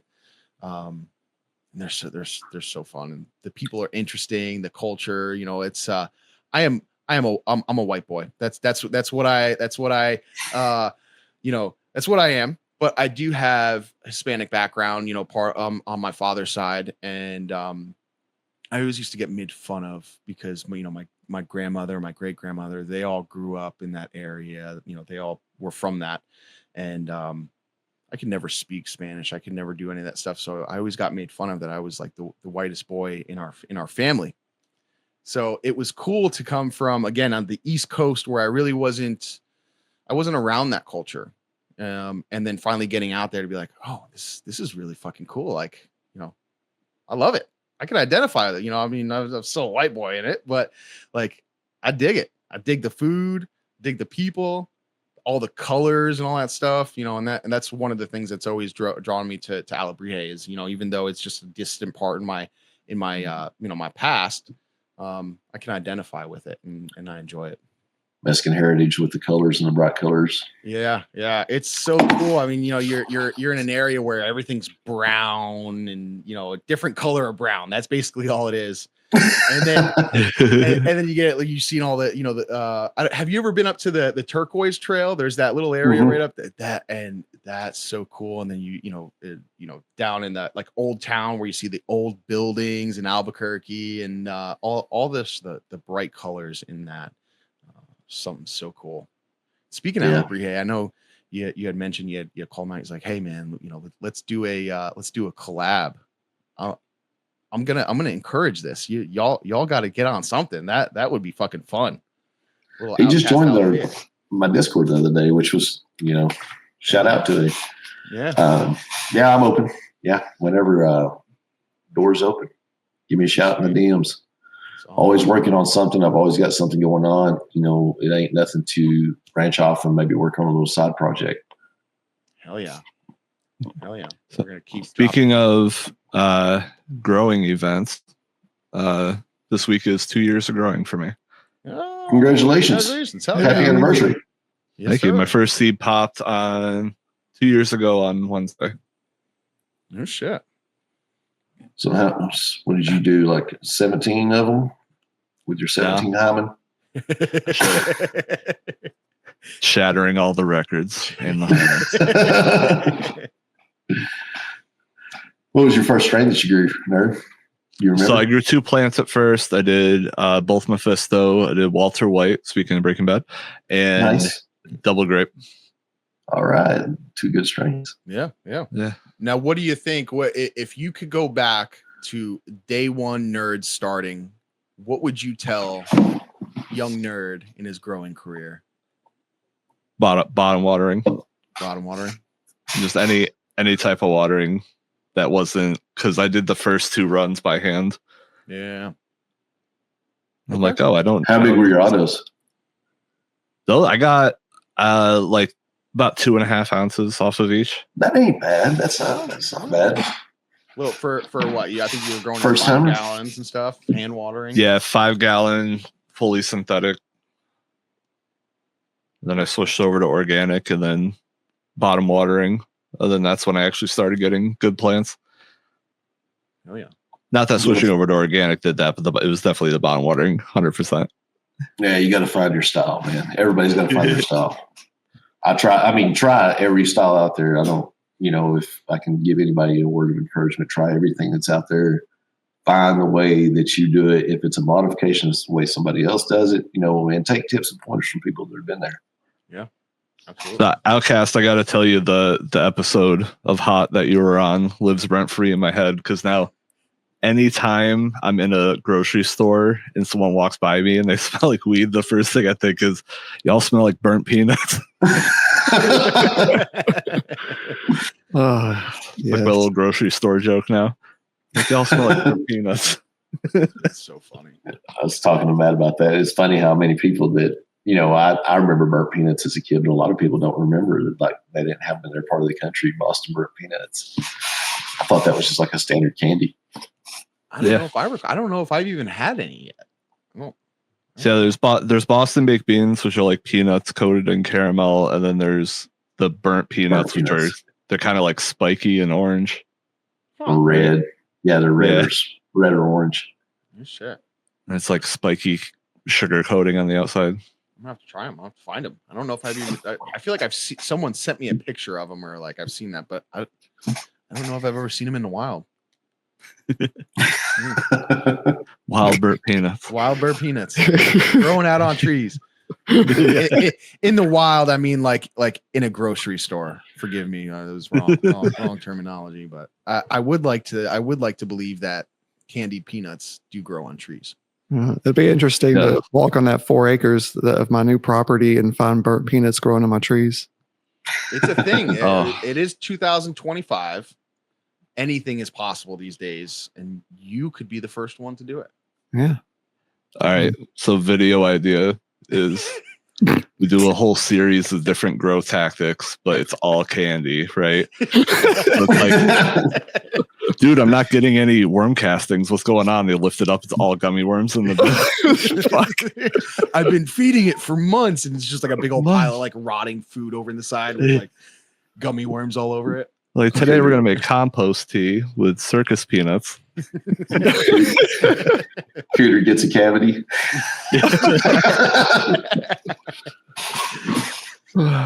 Oh, dang! Yeah. That's too funny, man. So Paranoid, you had messaged us the other day, and you're like, "Y'all, I am out of my supply of RSO." So, and this has been something you've been on RSO. You've been taking it pretty regularly, right? I mean, a couple times a day. Yeah, I do 2 grams a day. Jeez. In the morning, and I've been doing it for 2 years. Okay. Right up the cooter. Right. Exactly. Yeah, so I ran out, and I knew I would be okay, but it was definitely a different feeling. I was definitely a raw dog in life. I felt like, because I don't do any pharmaceuticals. I don't do any Tylenol, ibuprofen, none of that bullshit. So I just wanted to go ahead and see how I would do. And I did okay. The first 2 hours, my thumb was numb. Yeah. And then after 3 hours, my elbow was sore the whole day. Luckily, we've been short shifting. So as soon as we shut down, I was like, I'm out of here. Like I was in so much pain. Like I was so ready to smoke as soon as I got off. Well, luckily I'm okay on RSO now. But it's pretty incredible how quick the inflammation had flared up because I didn't have that RSO in my system. Yeah, and my body gets used to having it for so long, and you just for sure, cold turkey, boom, done. Yeah, definitely. I'm gonna keep on trying to take RSO daily. It does help out. I know OutKast, you've taken RSO recently. Yeah, so what I did was fecal oil and RSO, and I went on the instruction of Paranoid as far as whenever I just recently had a hernia surgery. and called him up, and I'd heard him talk about it on the podcast, heard Johnny Apple, Yep. and heard Johnny Apple talk about Paranoid, and so I was like, man, I'm gonna reach out to him. I reached out to Paranoid and got the where twos and why fours on it, and hell, I was healed up within 2 weeks. I mean, it was quick. I felt like I was a brand new person within 2 weeks of it. But what I was taking a pretty heavy dosage. I mean, there were 200 milligram capsules. They were supposed to last you all day. Well, I was taking 3 of those. Wow. I'd be out. No, it really, the way they were designed, this particular type of FICO, they were mixed with different oils. So when you took the capsule, that different oil would break down in your body differently. So it would release the medicine into you. Sure. So they were supposed to be all day capsules, it was supposed to last 8 hours. Well, I'd take 3 of them, and that's where I'd feel okay. But what I noticed was as the day wore on, and as you eat, like about dinner time, you're into that heavy stage, and you get a dinner in you, man, when your body goes to absorbing fat, lights out. You can't even bar the doors, man, because it's hitting you full. Wow. And it would knock me out. I wouldn't be hurting. There was no hurt all day. I mean, I was able to get up and get around, and I would say the heal time was significantly increased. Like I was healed up quicker than I think if I'd have taken any pharmaceutical drugs. Sure. And I didn't use any pain medicine or anything else like that. I mean, the only pill I took was the one they gave me to go in there to get under the general anesthesia. And then after that, I went to the pharmacy and got the medication, and it sat on my bathroom counter the whole time. It's still in there full right now. Oh, shit. But yeah, it knocked it out, man. I didn't have any the inflammation. I'll say this. I mean, I give my testimony for it. I'll give it 100% approval rating on the pain and the heal time. As long as you don't got a job but you get drug tested at work, man, that is definitely the way to go, is use the medicine. Use the plant for medicine to get healed up. I really got to give it a go again. I had a bad experience with making like my first batch, and it was my ignorance. I guess I didn't treat it with respect, right? So like I after I had did the double boil of it, and I was like, oh, I'll give it a try. So I stuck my finger in it, and I went like this, and went, and I ate it, and it fucked me up. It was like to the point where all those syringes that I made, I don't even know where I'm pretty sure I've thrown them away at this point, because like I did it that time, and I was like, yep, this is not for me. This is stuff not to fuck with. I was like, I clearly don't, and realizing I had just taken too much. But I mean, I felt it for 3 days. Like that first day, I was knocked the fuck out. Like I felt like I got hit by a Mack truck, right? Like just my body was done. And then it was like a 3-day hangover of just like, all right, when is this going to end? I'm tired of being high. Dude, like, come on, man. Like, when does this end? Like, my body is just wrecked. And maybe that was just my body, healing from something. But like, I could have just, if I just had the chance to have just laid down, I'm sure I would have felt better. But I need to try it again, because hearing all of you guys talk about it and how much benefit comes to it. And, I have my pains here and there from beating my body up. And I think getting on a regiment like that, and, I hear Paranoid talk about it, hearing you talk about your story, Johnny, Endo's been a big pusher for me too, because I know he's a big proponent of taking FICO and, the processing of it. So I really need to give it another try. Because the only piece of advice I can give you is it's about life in general. Take it in moderation. It's not something I do well, and I don't know if you guys have noticed that, but yeah. I can give you some advice for that. So what it is your body's not used to having that many cannabinoids into your endocannabinoid system all at once. You've just been barely tapping the system with a joint. Right. And you all of a sudden have a concentration of those cannabinoids that are hitting you. And so, yes, you are healing. Like you will notice a difference once you wake up that next day. And, but it's better to go ahead and and go through that process of the sleeping part. So you do have to prepare for that. So it does take a few days. It's like 3, 4, maybe 5 days at the most. But once you get past that part, your body starts getting adjusting to it, and you can take it daily, and it actually, you will notice like your inflammation just immediately start going down. Like and it's within 2 weeks, you immediately notice a difference of your daily life. So like just going to the store, working, so much. Yeah. Walking so much, like just doing simple tasks that going up the stairs, like, your back might hurt or your legs might hurt or something like that. You have no problem going upstairs after being on RSO for 2 weeks or FICO or anything, like any type of concentrated cannabinoids. Like that's the way to go. Just take a fuck ton. Well, not, so a little bit. Yeah. The best way to start is like the half a size of grain of rice or like the size of a BB.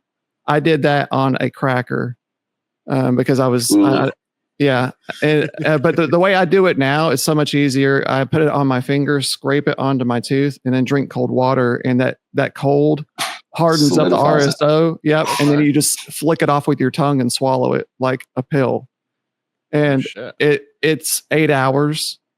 It takes depending on your metabolism, it's anywhere between 45 minutes to hour and a half. But if you eat, it's even faster, which I prefer doing it on an empty stomach. Really? Yeah. Because of what OutKast was saying, if you eat a heavy meal, you're going to end up getting hit harder and you're going to possibly fall asleep. So I take it early in the morning. Okay. And then I will go ahead and eat a snack by like 9 o'clock. So by I guess about the 2 hour mark of it being in my 2.5 hour mark of being in my system, I'm eating a little something, but it's very small amount. And it actually will boost my energy because there's no inflammation in my body. So that kind of gives me like a little, I can work, I can do whatever I need to do. Yeah. Some carbs or something like that. If you eat anything fatty or heavy, it's going to hit you immediately. It's going to tank you. I do protein as my snack. Yep. So like I'll do beef stick. That actually kind of helps out with the energy. Keeps the hunger pains away.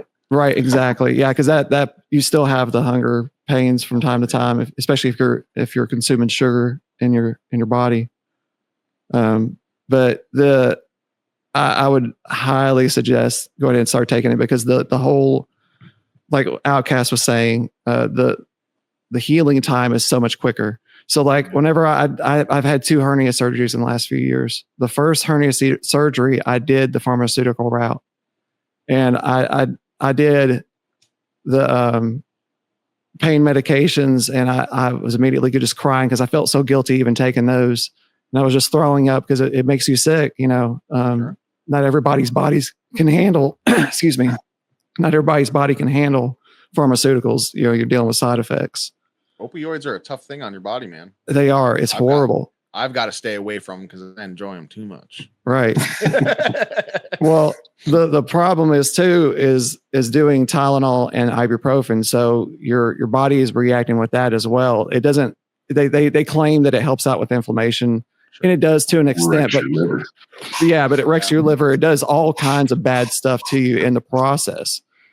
So your healing time is so much longer. So like hernia surgery is supposed to be anywhere between 4 to 6 weeks. Mine was 6 weeks. And then after I went back to work, I wasn't even 100%. Like it took another 2 to 3 weeks before I was back to 100%.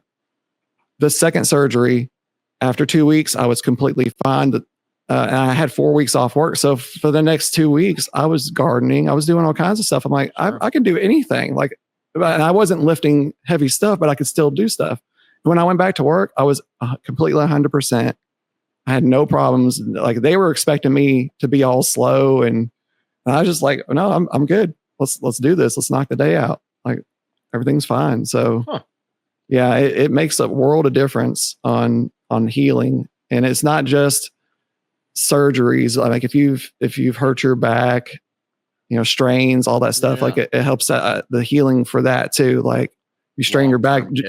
Right. Yeah. If you say you strain your back and it usually takes you like a week or 2 or sometimes longer to recover, you're taking ibuprofen it takes even longer. And you're doing sugar in your system on top of all that, it's going to take even longer. Like, you have to really think about what you're putting inside your body to help heal. Because your body, technically your body, all our bodies can heal. Like, not all of, I mean, there are some surgeries that you do have to do, but some stuff you don't have to do surgery on. You could just do RSO and FICO and salves and all this other stuff, natural medicine that'll help you out.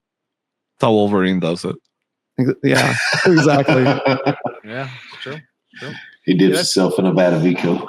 That's always little known X-Men fact. Yeah. That's always been my thing with the RSO, but one of the things is I'm already naturally kind of like a sleepy person. Like, I just, not that I'm lazy, but it's like if something that helps me relax, I just find that it's gonna put me out. So it's called middle age. Yeah, right.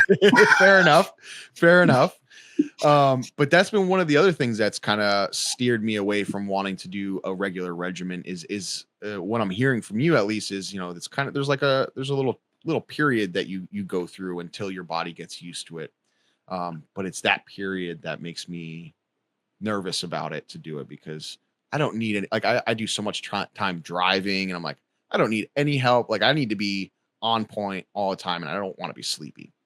So that's something I need to figure out, and just start doing it and just try it out. Well, empty stomach. I mean, the longer you can go on an empty stomach with it, the better off you're going to be if you're doing any kind of activity like driving or anything like that. Because, I mean, it's going to slowly leach into your system. But like we said, stay away from the fatty meals, stay away from heavy food, because it will knock you down. Okay. Yeah, the other thing too, I know, Paranoid, I hear you say, is the sugar. That's something that I definitely have a hard time with. I do enjoy my energy drinks and my coffee with just a little bit of sugar, or, little sugary snacks here and there. I got a sweet tooth.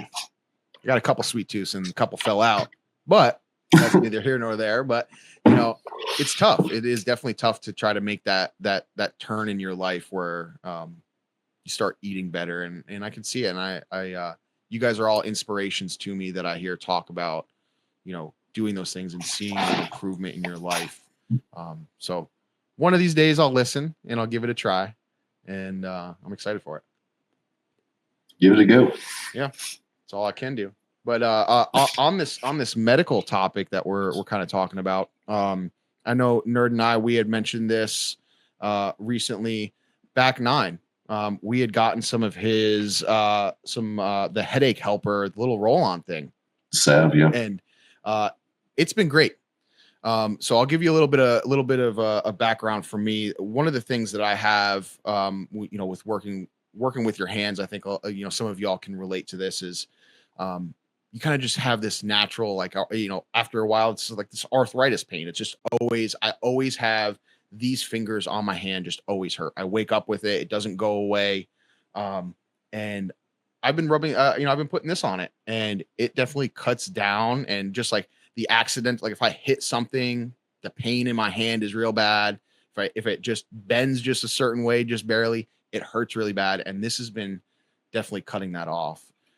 Just cutting that edge of it. So big shout out to him. And my wife also, she got into a big car accident early in life, to the point where she had to relearn how to walk. She was pronounced dead a couple times. Like, they brought her back. She's missing part of her brain, so she gets very bad migraines quite frequently. And she tried this. I need to have her try it again, as Dolly had prescribed. We're kind of creating this headband around your head instead of just the one single area, and see if that helps her out a little bit more. But for the severe migraines that she gets, that sometimes will put her out for a day or two. This is also, she's still having to take her Tylenol or whatever it is that she's taking, but she said that this has helped her out a little bit. So I'd like to say thank you for him. And, I know him and his wife are the ones that do this. And they're putting in the time, and I know they talk about it and getting it out to people. So big shout out to those folks. Yeah, shout out to Marty. I mean, they've been doing the research and getting after it. His wife's got her recipes down pat. So yeah, shout out to him. It's in a really convenient bottle, right? I'll be honest with you, I don't have much experience with different salves and stuff. The Alebrije, the miracle plant one, was really like my first introduction into that, and I really, really enjoyed that stuff. Unfortunately, I've only, it comes very limited drops, so I'd never have much of it. But the one thing that I do like about this compared to, say, in a tin where you have to use your finger, at least with this specific applicator that they put on there, you could just roll it on, right? So you're putting it on that certain area, and you're not getting all gunked up with everything, So I really like this style that he's run with. Yeah, smart. Yeah. Smart fella. Now, OutKast, have you had a chance to get your hands on any of it? Yeah, he gave me some in a care package back at Hash Bash, and I've used it a couple different times on my hands because I'm like you. I work on my hands quite a bit, especially now since I've been doing a lot more woodworking. And one thing it does to help with is splinters. Splinters? Okay. Yeah, but I mean, other than that, that's just superficial puncture wounds. But for the aches, like you're saying, your knuckles, the arthritic pangs that you have, it takes the edge off of a lot of that. I mean, it dulls it a lot. Yeah. What about you, Paranoid? I know you've been using it for quite some time. I'd like to hear your experience with it, sir. Yeah, it honestly, it's definitely worked. I initially had gotten some of the salve from him years ago, and I helped out with my grandmother and my stepmom, and I've done the headache helper as well. I gave it to my aunt. She suffers from migraines as well, and that she says it's crazy how much of a miracle it is to be able to roll it on and you start feeling better. I know for myself, like that day that I mentioned that I was out of RSO and my elbow was hurting, I just rolled it onto my elbow, and that it helped me out for the time being, just because until I was able to get home and take some RSO. Yeah. But yeah, it definitely works. It works wonders. It's pretty incredible stuff. I'm definitely a huge fan of Back Nine Bandit. We've been on tester teams for a few years now, and he's definitely an awesome fellow to hang out with. Especially, I'm super glad that you're going to be able to meet him here soon at the LBK pop up. Yes. He's going to be in town that weekend. So yeah, he's definitely one of the, as they would say, he's one of the real ones. He's a good guy. He's very genuine, dude. Yes. Yeah, extremely genuine. And extremely tall. That's going to be another thing. Oh yeah, he's taller than too tall. So is he taller than you? Yeah. Oh yeah. He's shit. Yeah, he's very tall. It's a fucking giant. Yeah. A giant among us. Yes. Yeah. Well, cool. I can dig it. Now, Mr. Nerd, I know with you, one of the first things I ever remember really learning about you from your early podcasts was you talking about the things that you have to deal with on a daily basis. How's your experience been going with this roll-on? Oh yeah, so like I put it like around my head, all the way around, and yeah, it really helps me have to deal with you two. Fair enough. I know it's stressful, man. So quick recap. I have like a huge underbite, and I have other bones in my face that are like misaligned or slightly the wrong size. So I essentially have like a mechanical like tension headache 24/7, and then sometimes those also, if it's bad enough, results in full-on migraines. And so I've had like 2 really bad episodes since I got the roll-on, and I've used it both times, and definitely helps. That plus I use like a frozen gel mask. Okay. Like those 2 things together work really, really well. Nice. Yeah, and then one of the things that I do like about it is it actually smells pleasant. It's got a nice smell to it. They used other things. There's different oils and whatnot in there. So it kind of has like a minty, like, but also like green tea kind of. Yeah, I can see that. Yeah. Lavender. Is there lavender in there? Yeah, I think it's lavender. Yeah, lavender, eucalyptus. Yeah, it's exactly yep. What? Flaming hot Cheeto dust. Yeah. some Takis on the back end. Yeah, that's something that one of these days, I know Paranoid, you've made salves before and stuff like that. That's definitely something that I'd love to go down the route of. I tend to be very wasteful with the plant, and it's something that I've got to work on. And I know it's something that I've said a lot, going through over the year or so that we've been doing this, is I don't always save like my trim or whatever. It's kind of like, I trim my buds up, and then that's all just waste to me. And I don't go forward with saving it and then using it for something else, because I don't make that stuff. And all right, then freeze it and bring it over to me. I know it's a damn. I'll just make a bunch of temple balls. There you go. Yeah, that's what I gotta start doing, man. So do you just, let me ask you, when you do your trim, grateful on your trim after you're dried, how do you do it? Tell me your process. Yeah. So it depends, I guess, on how I'm drying. So really early on and up until I would say probably about a year or so. I know it hasn't even been a year. I've recently gotten the Herbs Now dryer. Okay. And being up here in the Northeast, certain times of year, the humidity is just outrageous, and it can be very tough if you don't have a dedicated or tuned in dry area. And I found the Herbs Now definitely helped me out. But what I used to do was, I would hang the whole plants, and then I would dry, I would just take off kind of like the big leaves, right? And then just let it dry. And then I would take it down branch by branch, kind of bucket, and then trim like that. But using the Herbs Now, I do tend to, of course, you've got to do a little bit of a wet trim to get them in there.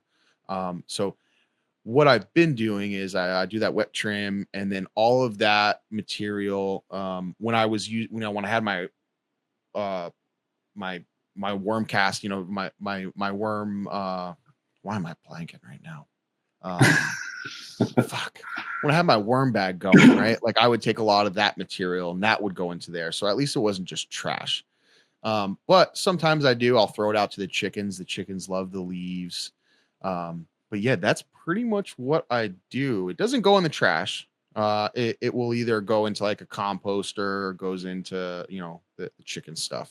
So just trim it and just junk it, keep the flour, and that's pretty much it. Okay. Yeah. I mean, I was just going to suggest, if you do like an Herbs Now dryer, then do a wet trim on it, and the sugar spike leaves, whenever you do your hand trim, save all your clippings and use that. You can process that, because a lot of the sugar leaves and those spike leaves have a ton of trichomes on them. They do. I mean, I basically run mine, I process it, and I'll dry sift all of it. I'll get all the dry sift off of it. Now, and most of the time I'll squash it and dab that. Now, if you're wet trimming it, obviously then you can't store it as that unless you were to do like a frozen, right? You could put that inside bags and then put it in the freezer. If you're suggesting that I save those, would you recommend maybe laying it out for a little bit to let it dry before putting it into bags, or do you recommend just putting it right? No, I'm saying after cannabis is the spike leaves, whenever you go through after it's dried and you get the hand trim, it's after the dry, and you save all your little things you knock off your bucks, the little spike leaves and whatnot. Whenever you're doing your hand trim, save all that stuff and process it. I mean, that would be stuff good for making like FICO and RSO or sifting it for stuff. Yeah, there's a lot of what I've been doing. So I'll take all the fan leaves off, and then I'll take most of the stems off. Like I'll cut it down in the nugs, and then I'll put it in the dryer. And then after I hand trim, I save all the trimmings, and then I run it through the hash screens and then make stuff with it. There you go. Yeah, it's definitely got a lot of. It depends. I mean, I say it depends. It's always strain dependent, right? So. Sure. How frosty the plant is, how many tracks you've got on it. In most modern day genetics, I would like to think a lot of people try to breed for that. I mean, I have a few greasy strains, but most of mine are just covered in frost, and it does produce a lot of dry sift whenever you save your sugar leaves and you run them over your screens. You get quite a bit off of them. I didn't say I was smart. That was the problem. I should have been saving that shit, man. Like it's just like, I don't know. I have like this mental, like, okay, I've got what I need, right? Like I like in my Yeah, mind, I'm like, I've met the got my finish floor. line. I'm good. And that's always, but yeah, I really need to get in that mindset to be able to start stocking up, especially if I want to get into trying, the FICO and start, doing that. I really should be utilizing the whole plant because It's just different levels. Yeah. May I throw a suggestion on that? Something I do for my trim is I put it in paper bags and let them dry in the paper Okay. bags. And then those will actually, you could do for long keep as well. So you could just put the paper bags in a closet somewhere that you're not concerned about your clothes smelling like weed eventually. Sure. But you can have those paper bags, and then all of a sudden, whenever you're ready to make the RSO or FICO, when you're putting everything into the jars, you're just putting it all, whatever's in that bag, pouring it right into the jar. And then also that bag is collecting whatever loose trichomes too. So you're going to have a collection of trichomes, and that actually is going to help you out when you're making your FICO or RSO because they're already loose. The alcohol just can absorb the cannabis oil inside the trichome head, and you're good to go. No, so, I guess in my mind, I guess you're putting it in this bag. I mean, it's not airtight, so it is oxidizing. It is kind of the degradation is happening a lot faster than it would be if it was in a jar. I guess, does that really matter when we're getting into making that FICO and stuff? Because we're cooking it down anyways. Does the air for being exposed to it for however long, does that do anything to those? I'm sure it does, but fact is that none of us have scientific evidence to prove otherwise, right? Because this plant hasn't been studied on a lab level to that degree. I'm sure it does. I wish I had a lab where I could set it up. I even got to thinking about this the other day. This is I hate to say this, the asterisk moment of whenever you get high and your mind wanders off, right? So I'm sitting there thinking about these breeding projects and stuff, and it just always circles through my head, just different thoughts. This whole time growing up from brickweed into seed, and then you end up into Sensimilla, the virgin female plants, which is what we're all trying to achieve. Yeah. And everybody always talks about how long lasting the brickweed high was, or you get that weed that hits you, it's like 3 or 4 hours. And it made me wonder, it's like, where does the compound for that come from? And is it because these plants, we've taken out the breeding part of it, or is it because maybe after they get fertilized and they have seed, because all the brickweed always had seed, do they develop a different compound?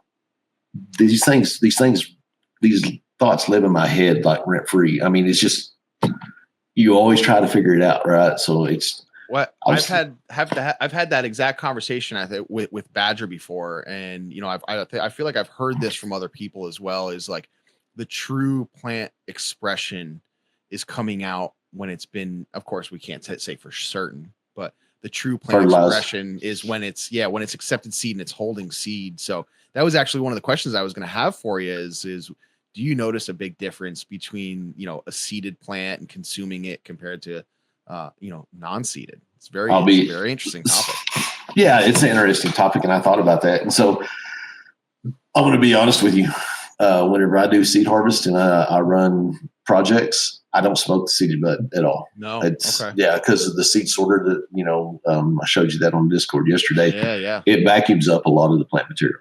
Okay. So in order for me to save seeded, clippings or whatever, after I crush the buds, I have to hand crush them. I would think that it would take an amount of effort. You would have to sit there and hand sort everything before you took it in there, just to make sure that you get, just the plant material.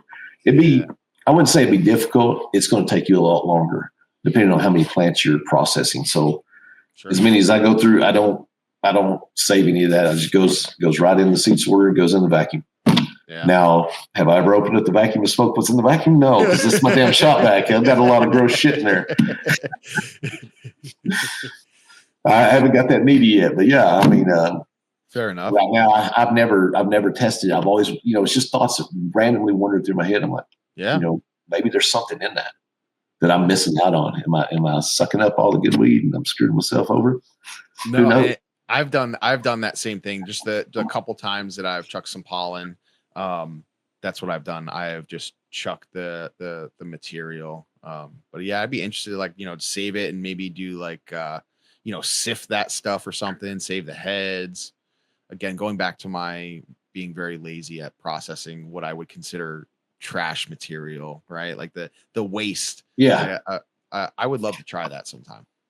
Yeah. I even thought, sitting here discussing with you, just going and buying a new shop vac and putting a screen on the inside of it to catch it as it gets pulled in there. Yeah. Just and use using that for seed sorting, so you can try that. Yeah, I can RSO it. Yeah. Yeah. Not a bad idea. My friend and I he made a seed separator for me, and it was my first time trying it out. So I got the shop vac. I hooked everything up. I didn't put any flour or anything through it. I just wanted to fire it up to see what it was like. And my dumb ass didn't realize, the outlet and inlet on the shop vac, and I turned it on, and all the crap that was in the shop vac went into the seed separator. It was dust everywhere. No. I was like, "What in the world? What did I just do?" That so then I had to take everything apart, like vacuum all the dust out of the seed separator before I ran anything through. Like it was such a dumb moment, but what a nightmare. Yeah, it was hilarious though. Yeah, it is what it is. That was another thing that I actually wanted to talk with y'all about is I really, I don't do big, huge projects, but one of the things that sucks about it, and I always dread it, is collecting the plants and then processing it for seed. I've only ever done work with regular, so it seems like the pollen is just the whole plant is just seeded out completely.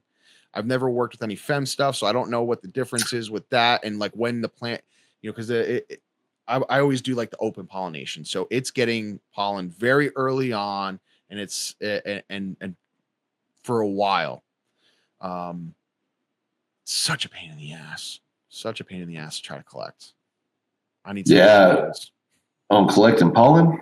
Is that what you're trying to collect? No, like trying to collect seed, like like the different, because one thing that I have heard of people saying is sometimes with doing feminizing stuff, maybe that pollen isn't quite as heavy as if you're having a true male, from my understanding, right? Like, well, as much. No, it will still be as much. So there's different levels. So you got it depends on the expression of the plant and when you flip it if you're doing films. So on film plants, you can flip a film plant and it's spray pollen, and you have yellow pollen everywhere, and it not get any seeds at all. Yeah. It's sterile pollen. It just doesn't seed shit. It doesn't fertilize anything. And then there's times where I've had plants that develop pollen sacs and there's no pollen in them. It's sterile at that point. There's nothing in it.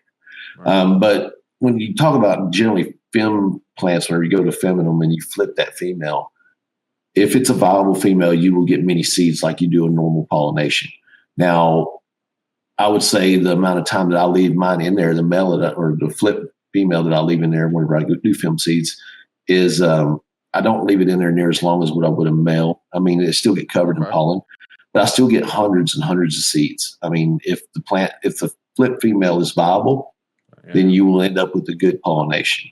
And then you got to go through all the rigmarole, going ahead and doing all your testing on your gear and all that stuff. So, but that's the start of it, right? So knowing that you get a good pollination and the whole flipping part is part of the process too. It's a pain in the ass, but once you get it done, and if you do everything correctly, you end up with a bunch of viable seed. And if you get it rolled out and it's good gear, I mean, you test it. I've got multiple generations of it, just both male and female. I mean, I would generally like to do reg breeding, which is what I do with a lot of things. But I try to make sure I make films because that's probably driven by 90% of the market, man. I mean, that's just what I put out. And I understand that. It definitely seems like that it's a lot easier for people. I personally like working with regs because I find it easy because then I don't have to worry about the reversal. I don't have to worry about timing things. I can just plant a bunch of seeds and just let them do their thing and kind of make my selections from there. Right? Yeah. And that's what working with regs is easier on the breeding aspect of it. I will say that a lot easier. Now, films, putting those out, I look at the market, who's your target audience? Sure. I'm not targeting some commercial facility and wanting to supply thousands and thousands of seed for somebody. It's more of the craft nature, and you got a handful of seeds and you're going out in the community, right? So, I mean, you're really looking for specific traits in that plant. You get it narrowed down. And then what seeds go out to the community? Well, you want them to be films because guys are in tight spaces, right? So say you got a 2x4 grow tent in your area. You've only got enough room for probably a couple plants. Yeah. Now, are you going to waste the time and grow those up and then find out that one of them's a male? That probably piss you off by the time it sexes out. Even autos. I mean, you're wasting 4 weeks before you start seeing good pre-sex on them. So why waste that time if you can eliminate that for the end consumer? Go ahead and eliminate it. Yeah, no, it definitely does make sense. And I do that. That is one of the things that I found when I did that 91 grapefruit project, right? There was some people that I was like, hey, you want any seeds? I was just, whoever wants them, take them. Yeah. And some people were just like, man, like I haven't grown any regs or this or that, or, back to that point you're saying, with the tight space, I understand that. It's definitely, that was me. Yeah. Yeah. It can be tough and not a lot of people want to mess with them. So I understand that a majority of the, community industry, however you want to do it, is geared towards fem because you know that you're getting that seed and there's 99% chance that you're going to be getting a female, and regs put off some people, and I understand. No. I mean, they both got their place. It's just like photos, autos, right? They both have their place in this environment. So I fully believe that the reg seeds have their place, that male genetics need to be mixed with the females so it's stable. Because if you do this, you run a long line of females. Say you're doing nothing but breeding plants. That genetic material over time is going to deteriorate. Sure.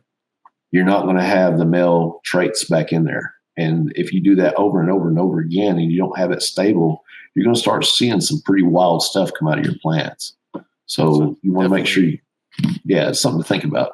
Definitely having some sort of, when it was a regular where it was male and female in the lineage, where it's not mucked up, but you have filial generation after filial generation of feminized stuff. You're saying you notice that it could possibly bring some unwanted traits instead of having that reg line somewhere recently within the generations. Yeah, within the generations. I mean, I feel like that's the case. I mean, I feel like if you was to breed 6-7 generations of femmes and didn't ever include a male in that, you're going to have some issues at the end. I haven't been there, personally, because I don't breed that way. I mean, sure. You got to keep the regs in the mix at some point and make sure that you're stabilized. Oh yeah, don't fear the regs. Don't fear the regs, man. But yeah, dude. So I'm gonna have to pick y'all's brain when it comes to making that seed sorter. I know it was pretty cool. You guys have yours. The over in that crafting channel, Mighty Mike was over there, and he does all different kinds of cool stuff with his 3D printer, and it looked like he had worked on one. So it's really cool to see the different. And hearing his issues that he had because his was scaled down, so the suction's different. So it's I like the idea of this project where it's like, yeah, you can build it, but everything kind of matters. The way it's all engineered. It's all engineered just right, and you've got to get it right. The suction's got to be right. Everything's placed a certain way. So that's a fun project I need to get into. So I'll be picking y'all's brain soon.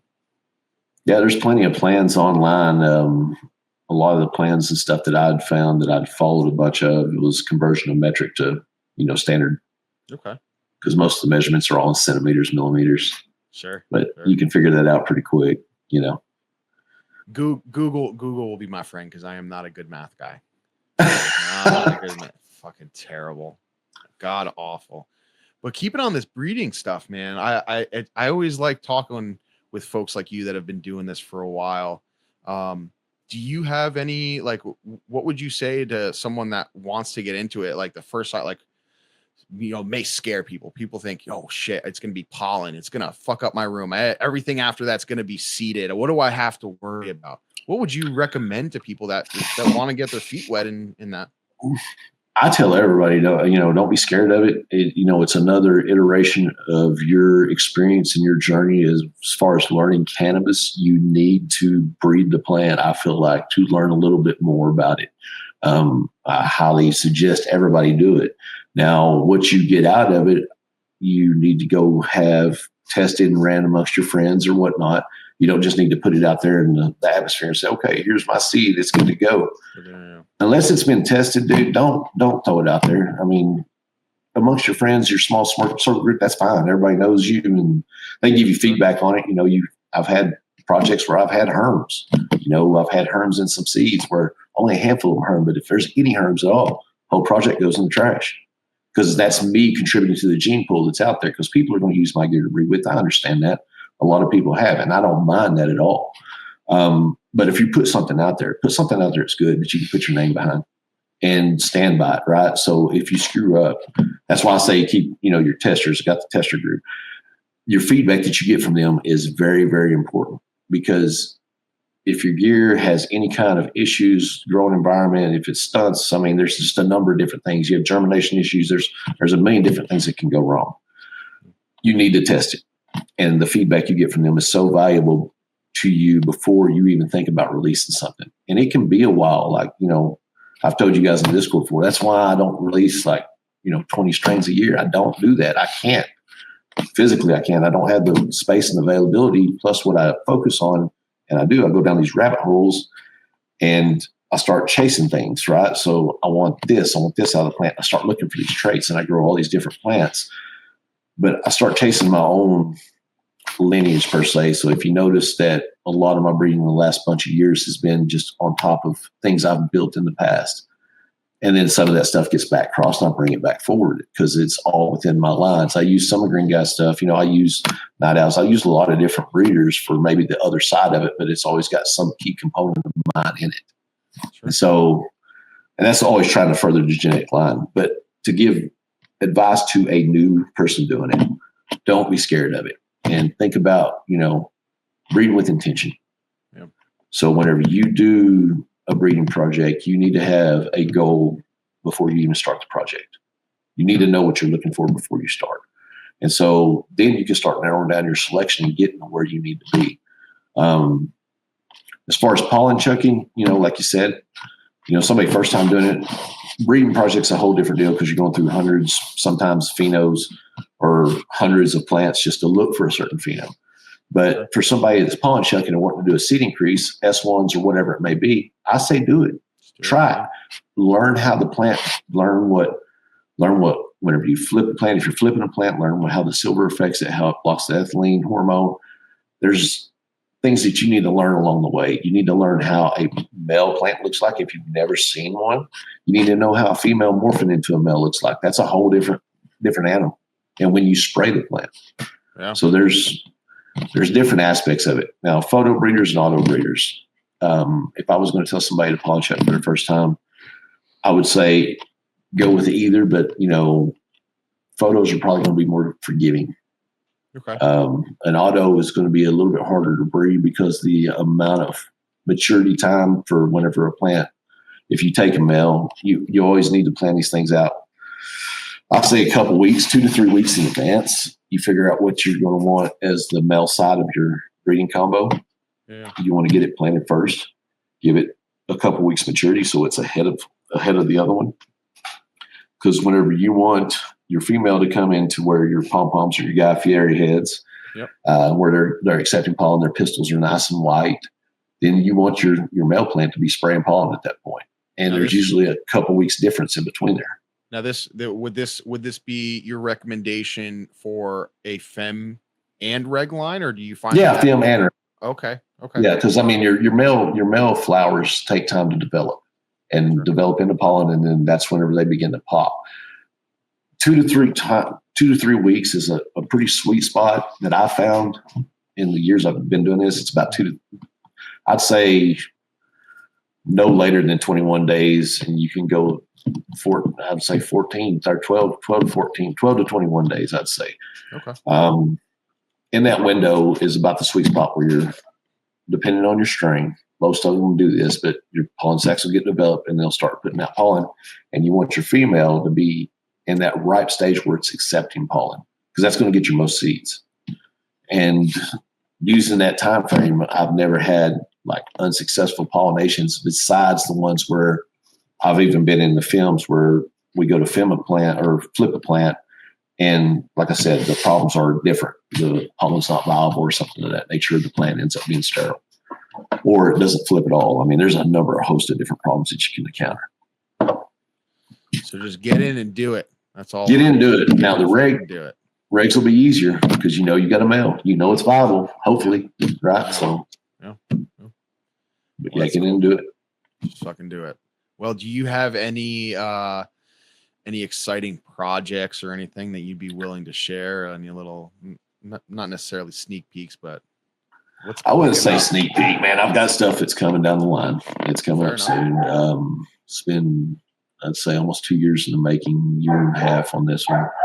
18 to 24 months, I think, on this project. But anyway, yeah, there's some stuff coming down the line. Probably, it may not all be released at once. It all depends on how all the testing of the year goes. Because I've tested on my side, but I got to wait and see what all my feedback is. Because everybody's grow style is different, man. I can test it and be perfect for me, and then I send it out to you or Jeremy, and y'all grow it and say, man, what is this shit? Yeah, fair enough. So it's got to run the gamut. It's got to run the gauntlet, just like anything else. And everything, there's a process, right? So I've got a process to it. It's got to complete all the steps and check all the boxes. Once it's complete and done, then do I personally think it'll go out? We'll see. I don't say everything with 100% until it's absolutely there. So we'll be happy if, I guess, yeah. There's no rush on it. I don't do this I'm not in this game for the cash grab. We're here for the long haul, and we're here to share with the community and just do what we need to do and make sure we do it right. It's definitely what I appreciate about you, for sure. It's awesome. It's great. Paranoid, do you have any other stuff? I think I kind of wound down on my notes that I got here. Okay. Actually, I have a question since we're on that topic of the tester team. What are some of the benefits that you have found of having a tester team? Feedback. That's the number one biggest benefit. I will tell you that right now. That's the biggest benefit any kind of breeder will get from his tester team is feedback. If you want guys on your team that are going to give you ample feedback, they'll take pictures along the way and provide, their type of environment that they grow in. You know the type of grower. You want a mix of growers. You want some that are new, some that are old school, some that have been growing for a while. Really, everybody that I can think of that, it's a mix. And the feedback is probably the best thing that you can get from them. And just that, I appreciate them allocating room in their tent. That's the biggest thing to me is you're asking somebody that most of all the guys that are on my team are all friends. And, you're asking somebody to make space in their tent or their grow area for your gear. And so that's asking a lot, dude. They've got thousands of seeds they can be growing. There might be some strain that they're wanting to get in their tent, but you are asking for space. Having your tester team and you have a lot of awesome people that are within the community and a lot of great growers. So you got a good team with you. So, and I know that it speaks a lot for you as well, for people to take that time and dedicate that space. Speaks highly of you as well, because they're willing to do that for you. Yeah. And I look at the team as, they're a group of all-stars. That's the way I look at it. If you want to build something, you want to build it good, you get the best people that you can find around you to help you with that. And so that's the way I look at it. They're all different backgrounds, all different types of growers. So if they can showcase monsters and every one of them put it out, then yeah, we might put the strain out. Love it. There was something else that I was wanting to talk about, a possible subject on this show. Was about mental health. I know that OutKast, you're really big into mental health, trying to help people out in different situations. Something that I was thinking about is like giving advice to people out there for mental health. And I'll go ahead and start, since I was the one that brought this up, and just kind of give you an explanation of what I was thinking about. I told you I stopped eating sugar about now it's 8 months ago. And something that my mom gave me advice on years ago is to remember how you feel. So like, say for instance, I'm at the grocery store and I see those Reese's peanut butter cups staring at me while I'm standing. Yeah, they are. I know they're fantastic. But you're sitting there and you grab them, and then what she says is, or what she told me, this advice was, remember how you feel. So like, you eat that, yeah, so you're going to feel good for a little bit, but then you have to think about the side effects from that. So like you're going to deal with the inflammation, your hands hurting, your knees hurting. Remember that pain and don't lead into that. So like something that I would suggest, not just for sugar, but like any other vices in life that that are running your life, like alcohol and different types of foods and just even drugs, remember how you feel. That would probably be like the best advice that I can give anybody. Well, yeah. I mean, for my advice to give to anybody, hang in there. Hang in there, man. Tomorrow's a better day. It's a different day, but it's going to be a better day. Hang in there. There's nobody out here that's perfect. You're just as perfect as everybody else. Hang in there. It's going to be okay. Life's tough and it does knock you down, but there's a brighter day ahead for you. Love it.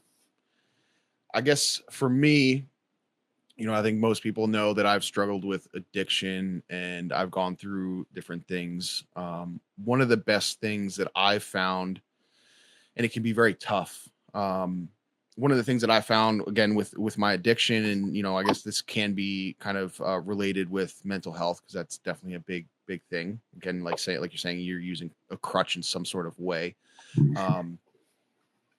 If you find you're in situations that may not be healthy, and doesn't mean that, what's healthy for one person is healthy for the other person, right? If you find yourself in where you're around people that you may not be getting along with, or it may seem like a bad situation, or there's bad vibes, cut the baggage loose.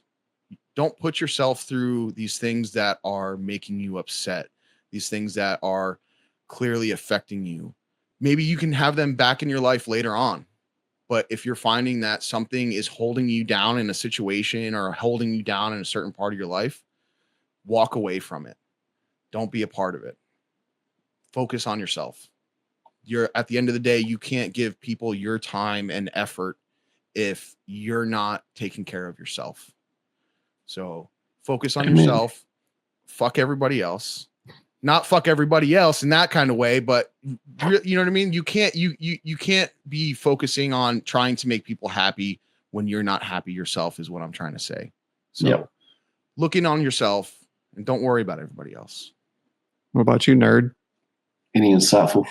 My biggest struggle is anxiety and depression. And my biggest strategy that I use is I try to keep my life very structured, like almost down to the minute. It's not like fucking Dexter, but like I have like rules that I like set up for myself. And then that way, like no matter how I'm feeling, I'm still like, because like the hardest part for me is like making bad decisions when I'm not feeling good, right? So like I try to set myself up for success to always be making good decisions regardless of my mental state. Good one. This is a good one, Paranoid. Yeah, thank you. Yeah, I appreciate that. I appreciate you guys. 100%. Yeah, you're definitely, OutKast, you've definitely been one of my favorite people in the community. I know we've talked about the community aspect throughout the podcast, and I'm definitely very fortunate to have met you and have you in my life. Oh, for all sure. You guys, man. Same goes here. Trust me. Appreciate it. I mean, my life's been enriched 100-fold from having you guys involved. It's great, and I've said in the past, I was never a big internet person. I was never, going on and meeting people. But I am so thankful, grateful to have met everybody within this community.